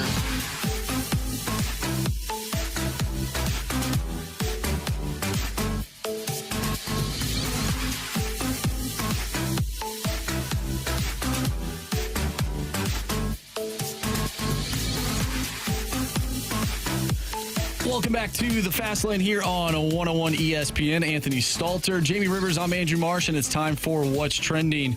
Jamie, you seemed a little confused at the end of last segment, so let me sort of make it all clear here. This is according to the Houston Chronicle. The NFL has ordered Houston to cease the usage, that is the college, by the way, to cease the usage of their Oilers-inspired alternate uniforms due to trademark infringement. Now, these uniforms aren't identical, but they are nearly identical. The stripes are a little thicker for the Houston Oilers compared to the Houston college team. It's damn near the same jersey. It's the same jersey. Yeah. That's confusing. So when you saw it, it was the Houston Cougars you were looking at. Who wouldn't? Yeah, you were looking at the football team, Jamie. You were looking at the football team. Yeah. When you were doing that. Yeah. It was very confusing because I personally love the old Houston Oilers. Yeah. That whole get up, the blue and the red. What do you think of? Warren Moon. Warren Moon, maybe. number one. Or Earl Campbell. They go like hand in hand. But Warren Moon more so for me because Warren Moon played in CFL first. Yeah. Dominated with the Edmonton Eskimos. Then he went down and played in Houston and obviously dominated down there as well. Hall of Famer. Not bad. But yeah, so I love those uniforms. So when I saw that the Tennessee Titans were wearing them, I was obviously excited to see that. But then I saw Houston on the helmet. Like, not in that game, in a picture that I saw later on. Yeah. And I was like, why would you do that? Like, I understand embracing the uniform and that, but put your logo on it or put Titans on the side of it. Like, make it yours so that maybe moving forward, you can actually make it yours. Yeah. Little did I know that the University of Houston, the Cougars, that is, decided to, do the same thing on the same weekend. Right. Yeah. And if you've seen the Houston Cougars, it's almost identical. Yeah. And their regular uniforms are, they're red. They wear all red. So it's not like they were like you said, Jamie, they were clearly trying to pay homage to the Houston Oilers. Either way, those uniforms are awesome. The ones that the Titans wore yesterday. Much better than the ones that they normally wear with the 8 shades of blue. Oh, it's terrible. It's just dumb. Yeah, that's weird. There's some bad-looking NFL jerseys right now in the league. Yes. Falcons, one of them. See, I like I don't know if you really don't like them, but I actually love the black helmets, black jerseys, and the white pants that they wore yesterday. They're fun. I think though, out of all the combinations that the Falcons, because they're not a classic team, they're gonna have different uniforms. You don't like their gradient jerseys? Which ones are they? The red that turns into the black. I hate those. Terrible. I hate those. It's terrible. They're terrible. Those are terrible. Yeah. There was another team that wore throwbacks this weekend. That was the Seattle Seahawks. Yeah. Those look sweet. See, I like their current ones better. I don't really like them. I think I like them both. I do. Who do you think of for those uniforms? Steve Largent. Same. Or Kenny Easley. I think it's Steve safety. Largent. Just absolutely murders people. Oh. Sometimes I think of Rick Meyer, though, which is terrible. What do you mean you don't think of Brian Bosworth? No. Rick Meyer? That big old helmet. The huge face mask. Oh, remember those For things? the 3 games that he played? 9 Yes. bars. What the hell was he thinking? Nobody's getting in the air. No. Couldn't see. That's some funny stuff, man. Yeah, Rick Meyer. Happy Sports Equinox Day. Today is the only sports equinox of the entire year. There is 1 NFL game, 1 MLB game, 9 NHL games, and 11 NBA games. It is just the 30th sports equinox ever. And you're probably wondering, but wait! There's more. MLS is playing as well. Well, I have that one for you as well. 11 p.m. start. If you want to add the MLS, if you want to add MLS to the slate of sports, it's fired up. 11. This will be the 3rd straight year and first time since October 23rd of 2022 that all 5 sports have played, all of the leagues. But a lot of people are saying that they're just counting the 4 major sports, NFL, NHL, MLB, and NBA. Okay. That'd be fun. Yeah. Why not? So which game will you be watching tonight? I will be watching Lions Raiders probably. I'll definitely be watching my Lions, but I'll probably have the tablet going with the World Series. Yeah. I'll have same setup. So, we were talking about this earlier, but this past weekend, last Friday, we mentioned, hey, what would get you to watch the World Series? And I said, well, I'd rather watch the Blues than this World Series. That lasted about a period and a half. Why? And then... Jimmy, it didn't go well. Well, which night was that? I think you were there. Which night was that? That was Vancouver night, Friday night. I think after the fourth goal went in, Corey Seager had a 2-run blast to tie it. Oh, this looks interesting. Yeah, I might switch it over. Yeah. You know what, guys? I wasn't able to do that. No, you were in it. Yep. Yeah. Sorry about that, Jamie. That's okay. You did great, though. John Kelly and I still had a good time on the call. Absolutely. The college football playoff this week. Teams are being announced. Oh, the first week? First week. This is when the first rankings come out for the college football playoff. Oh, I thought they said they were announcing it. How the hell can they announce it? Yeah, no, this is... You got it. My bad. It's okay. The committee is meeting for the first time. You had me totally confused, though, for a second. I'm so sorry, Jamie. Who's your top four? I got to go with Georgia. Heading into this week, it's got to be Georgia, Michigan. Yeah. Florida State. And? Actually, I'd go Ohio State. Florida State. So exactly the way it sits. 1, 2, 3, 4. Yeah. I'm with you. I'm trying to think. They haven't lost yet. How can you change it? If they're already ranked that way, you can't change it. And if Washington, I like Washington, but the way that they have played the last 2 weeks against subpar opponents, they're on the outside. But you're not going to have a team that's ranked lower leapfrog somebody that hasn't lost. Like, it's just not. Especially for the first week. They're not going to cause chaos right away. Right. They're just going to go, okay. Or will they? No, they won't. Okay. It's the NCAA. Figure it out. They're the top 4 teams. Okay, here we go. Plop them over here. I think Tennessee was the top-ranked team last year. Yeah, I think after they beat Alabama. After the first week. It did not last, Jamie. No. Like at all. No, I think it lasted maybe 1 week. One more week. Yeah. Do you think this year we'll get one team from the SEC, one from the Big Ten, one from the Big 12, and one from the Pac-12? Not if Alabama beats an undefeated Georgia in the SEC championship game. If that's how it winds up. What if all the other teams are undefeated? There's no way in hell they would leave an unbeaten Alabama. I'm sorry, a one-loss Alabama SEC championship game winner out. So that would be, and if you're gonna, but haven't we already established that the Pac-12 has been one of the better? It has conferences this year. So why are we taking the SEC because we've been the best conference in football. You would probably get a Pac-12 team in there. Oregon? If it's Washington. Well, I guess Michigan and Ohio State. And Ohio State will bump each other off. That's true. So then it comes down. So the question then becomes: is it a one loss under these circumstances? I'm not saying Alabama even beats Georgia. Would a one-loss Georgia team fall all the way out? Because they'd be ranked number 1. Don't forget. If all of this plan plays out and Georgia is unbeaten going into the SEC title game, that means they would also be 1. Would they drop all the way out so that one of these other teams gets in? Well, I'm thinking like you look at Texas. Okay, if it comes down to Texas and Alabama, Texas beat Alabama. Right? If Alabama wins the SEC you guys championship are turning game, my brain into mashed potatoes right now. Here's the debate. If Alabama wins the SEC title game and only has 1 loss, does the committee leave them out? There's no way. I don't know. Okay. We'll find out. We'll find out in a couple of months. We'll find out. We're still, 5-6 weeks This is part of the fun, Jamie. No, it's not. It's either in or out. No, it's like scrambled eggs right now in my head. Me personally, I think Oregon might be one of the better teams in the top 6. Can't lose to Washington then. Okay. You make a great point.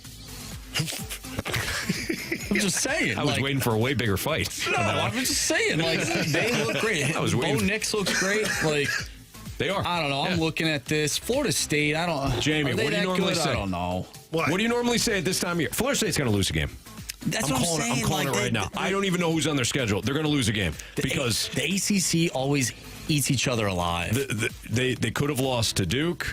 They could have lost to Clemson. They could have lost to Boston College. They were down at half, I think, to LSU, or at least LSU was outplaying them at half, and then they came out in the second. They got Wake Forest, Pitt, Miami, North Alabama, and Florida. Like that's a cakewalk schedule. Did I say Wake Forest? I meant Pitt. Pitt, Miami, North Alabama, Florida. They should go undefeated, but I don't know. It doesn't matter. Mizzou's making it. There you go. MIZ, boys. MIZ. Let's do NFL Week 8 takeaways. Biggest surprise, biggest disappointment. The hell's wrong with the Niners? That's next on 101 ESPN.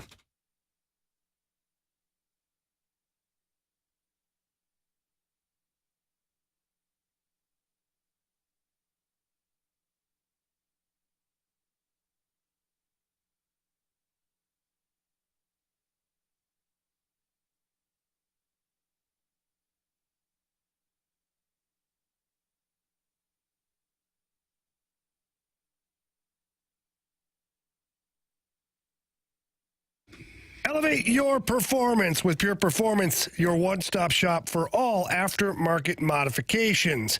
If you have a Jeep or a Bronco or a pickup truck, they've got you covered at Pure Performance. In fact, any vehicle. That's right. SUV, minivan, car, Pure Performance has accessories for anything that you are looking to do.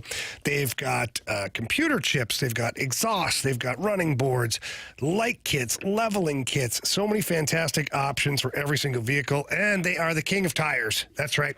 All tires for all vehicles. So they don't just have to be 4x4 tires or oversized tires and wheels. No, it can be tires for your everyday vehicle. Pure Performance has got great selection there for you as well. And speaking of great selection, take a walk inside their 25,000 square foot facility located right there in St. Peters, right off of Highway 70. And when you get in there, ask for Shelby. Tell her Jamie Rivers sent you in, and she's going to walk you through. And it's got so many amazing things. It's overload with how many amazing products Pure Performance has for you. And then the technicians do an incredible job making sure it gets put on properly and safely. And it's also a full-service shop. So if you need anything else while you're in there, oil change, tires rotated, tune-up, you name it, they've got you covered. So please, again, get there in person. Check it out. You won't be sorry. But if you can't get there in person, visit them online at pureperformance.com. That's pure, P-U-R, performance.com.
101 ESPN Sports Center.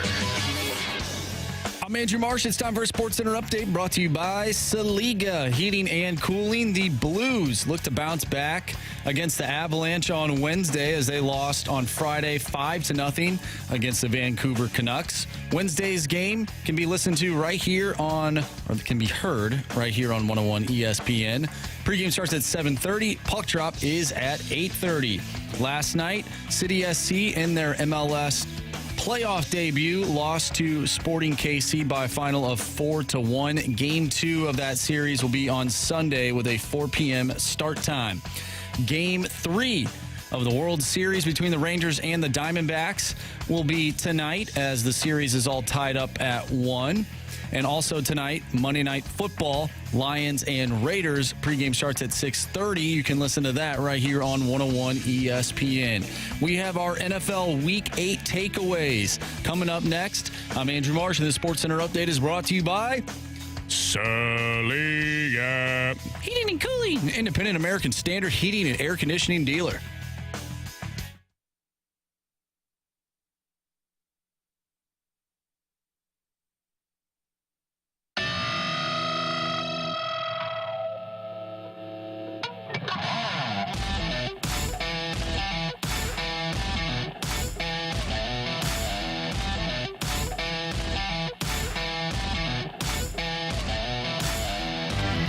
Biggest takeaways from Week 8 in the NFL. Biggest surprise from a pleasant variety for you guys. Besides Will Levis throwing for 4 touchdowns. How about that? That's the obvious one. That's the layup. Besides Will Levis throwing 4 touchdowns in his NFL debut against my cold Atlanta Falcons, what else surprised you in a positive way? In a positive way? Yes. Well, for me, I had been pretty high on the Bengals from the start of the season. And them annihilating the 49ers 31-17 kind of surprised me in a pleasant way. Yeah.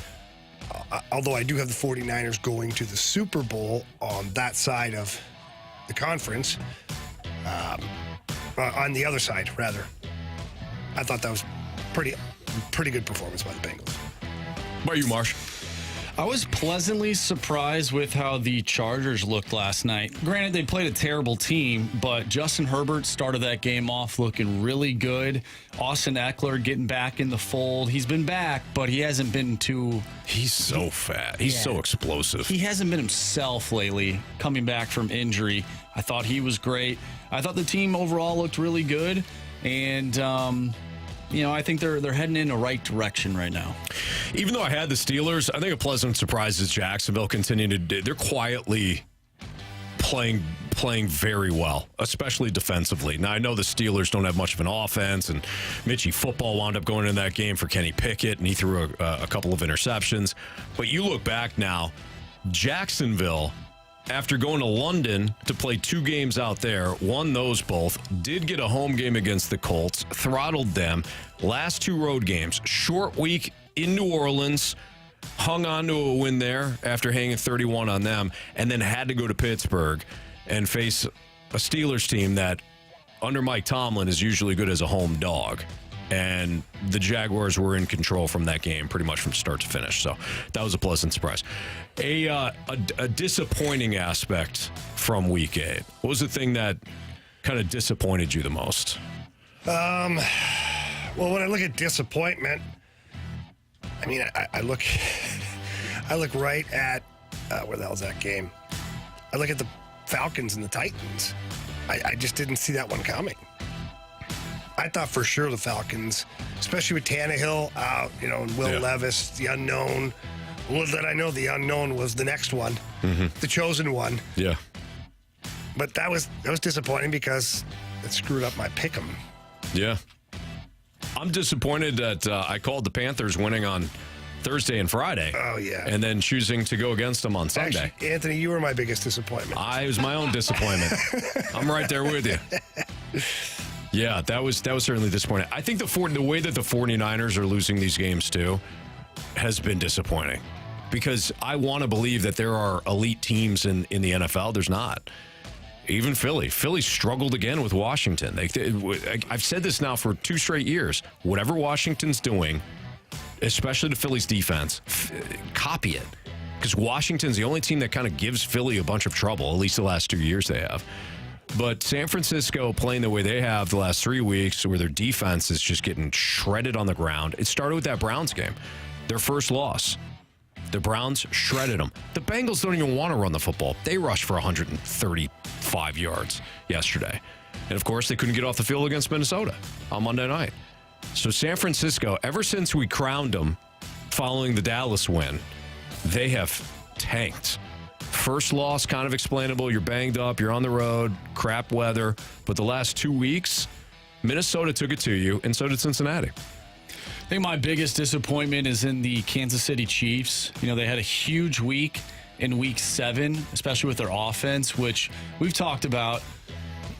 You know, is the offense going to click at some point, right? The defense has been good, but is the offense going to click? And it did last week, but then they lost to high knees at Mile High. So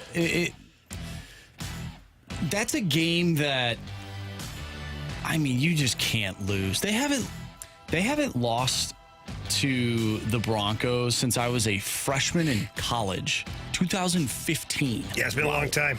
Actually, maybe I was a sophomore. I can't remember. But it's been that long. It's been that long since they've lost to the Broncos. Like, a lot of the things we use today, a lot of the apps that we use, they didn't even exist.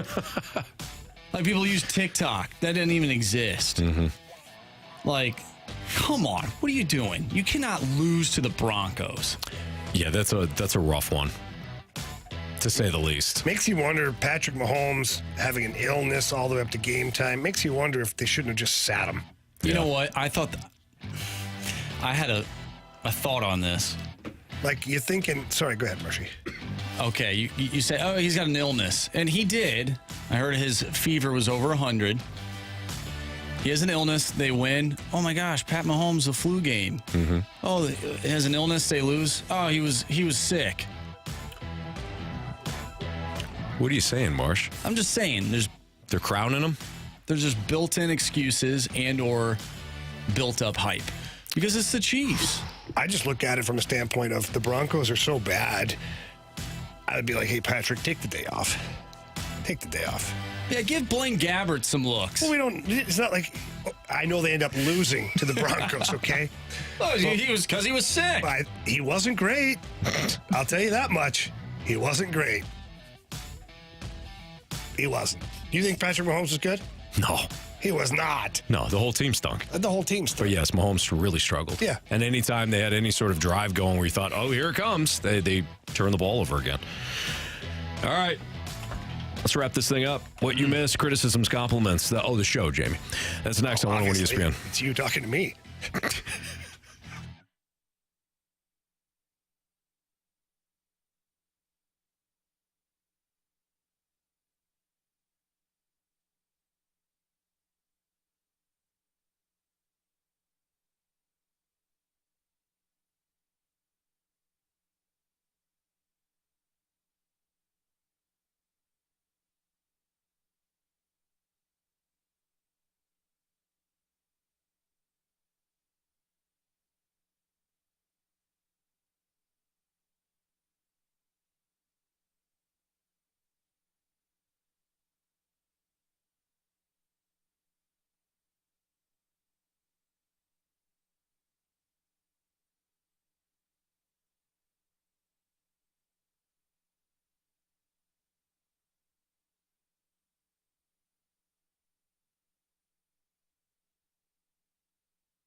Hey, don't forget, we have Monday Night Football for you tonight. Lions versus Raiders. Pregame at 6:30 following an instant replay. And us here in the Fast Lane. And you can listen to the podcast from today's show at 101ESPN.com, your 101 ESPN mobile app, all brought to you by Dobbs Tire and Auto Centers. Talked a lot about the Blues today. We talked about the upsets and everything that happened in the National Football League. Had a kind of an interesting discussion toward the end of the show. Marsh brought up Alabama and whether, actually, you didn't even bring up Alabama. You brought up whether or not we could see 4 different unbeaten conference opponents make the 4 playoffs this year, earn the 4 spots. And I had thrown in, well, if Alabama wins the SEC title game against Georgia, an unbeaten Georgia, you're going to keep them out? And you're going to keep Georgia out? So we kind of had an interesting thought on that. And the World Series, discuss whether or not we've got ourselves a World Series now after the Diamondbacks won one on the road on what was it, Saturday night. And tonight, we've got Game 3. Tomorrow, we're broadcasting Diamondbacks-Rangers Game 4. Marsh, you got any criticisms or compliments today? Yeah, we have a few from the 636. Great opening segment. I almost peed myself. What did we do in the opening? I don't know. We're just talking shop. Yeah. Well, good. I'm glad. I mean, well, I don't know. Is it good? Yeah. Oh, yeah. Eat themselves? Yeah. I mean, pee in your pants is cool, right? Yeah. If not, or if so, consider me Miles Davis. There you go. The 636 thought that Jamie's rant about City SC was hot. Yeah, I thought it was great. I thought you laid it down. They brought that on themselves. They really did. And a different 636 said, totally agree. I wish STL City SC would have stuck to what was working. I think they needed JK and SA up top. Not sure if it would have helped or not, but I would think that would have been our best chance, along with a couple other adjustments. I'm with you. So is Jamie. Yep. Not everybody agrees, though. A lot of people were ticked at Jamie. Yeah. For bringing up the strategy behind the loss last night. The tactics. Yeah. Tactical soccer. Oh, okay. From the 618, criticism and compliment. Anthony looks great on YouTube. Thank you. But Ranthony won't hold Pobo Mo or the front office accountable. In fairness to Ranthony, he will. I won't. Yeah. We didn't even talk about the cards fairness today. to all of really? it, really. No. There was not a moment. I mean, we had Mo collecting candy on Halloween, but that's it. Yeah. I mean, you didn't really talk about the Cardinals. I mean, Adam Wainwright officially retired. You saw that, right? Yeah, his reason was for getting a puppy. Got a puppy. Yeah, because he had lots of Makes people sense. reaching out to him, wondering if he's actually retiring or not. You know, So he- make one more run at it, maybe. Yeah. Yeah, like He 701. Photoshop or did the screenshot of the retirement papers. Like, I who think. doesn't want 701? Yeah. You know? Right. Yep. Congratulations, too, by the way, to Adam Wainwright. On the new puppy? Yeah, he's going to love it. What do you think he's going to name it? I think they already have a name for Why it. don't you name it Yachty? Wouldn't that be the right thing to do? I think so. Didn't they already name the puppy? Look, we Why don't would know. you name the puppy and give it to somebody? I thought they named him Louie. Oh, they did, too. Did they? Well, they said his name was Louis. But if you're Adam Wainwright, do you change the name? I don't know. What do you I'm not think Adam of- Wainwright, so I What do you can't, guys yeah. think of when you hear Louis? I think of the Blues He's a Blues mascot. mascot. Exactly. Yeah. I think of the Blues mascot, Bluey. Every time somebody, well played. you. Every time somebody comes over to the house, hey, meet Louis. Oh, you're a Blues fan? No, it's like from St. Louis, Louis. Yeah. Yeah. Always explaining it. That'd be tough. I think I'd call him Charlie. Yeah. That's pretty good. You know? Yeah. People, they'd be like, oh, Uncle Charlie. I get it. Yeah. That's that would right. make sense. Charlie, get Dad a beer. What? I always wanted a dog to go get beer. That would be Not nice. the cans, or you got to be careful. Yep. They puncture those things. Dragging it to you. No, they wouldn't try to sit there and get drunk. I get you your beer. You know what I think of you? There it is. Somebody give me some candy. Just sitting there on your rear end while I do all the work. I get you a frame beer. From the I'm 636. going to crap in your bed later. Oh, man. Blame it on you. Check out the movie Strays if you like that stuff. You were telling us about Yeah. it. Don't watch it with kids. From the 636, when in doubt, blame Anthony for everything. Yeah, no doubt. Oh, wow. I take full accountability on this Pick'em Challenge being a tie this week. I do. And that's even after BT didn't get a layup of a pick in. I will be shot twice That ends tomorrow. up being the TSN turning point, too. It really was. Get Anthony a towel. Not good, man. So, yeah, I'll get shot twice tomorrow. I get shot, too. I owe Oh, one. that's right. Yeah, you do. Yeah. From last Wow. week. Can I do both of them? You can do us both, Marsh. No Gonna get us doubt. both in the Perfect. butt, Little huh? 2 for 1. All right. You're only human. Can't blame him. Last one here. From the 314. Thanks for the time you spent on the topic of safety. Oh, yeah. That was the neck guard thing there. I stand behind it, too. We'll see. Hopefully something gets done there. That was scary. Woof. You never, I mean, it's a tragedy. It's an absolute tragedy. It's really sad. So, Jamie had talked about, too, getting one for Ashley's son. So, Yeah, we bought it already, so hopefully it's in tomorrow or maybe even today. Who knows? There you go. All right, that'll do it for us. Again, Lions-Raiders pregame for Monday Night Football at 6:30. We've got instant replay coming up right now. Diamondbacks and Rangers will be playing Game 3 tonight. We've got Game 4 airing for you tomorrow. So we've got a bunch of big-time sports-related stuff coming up over the next couple of nights.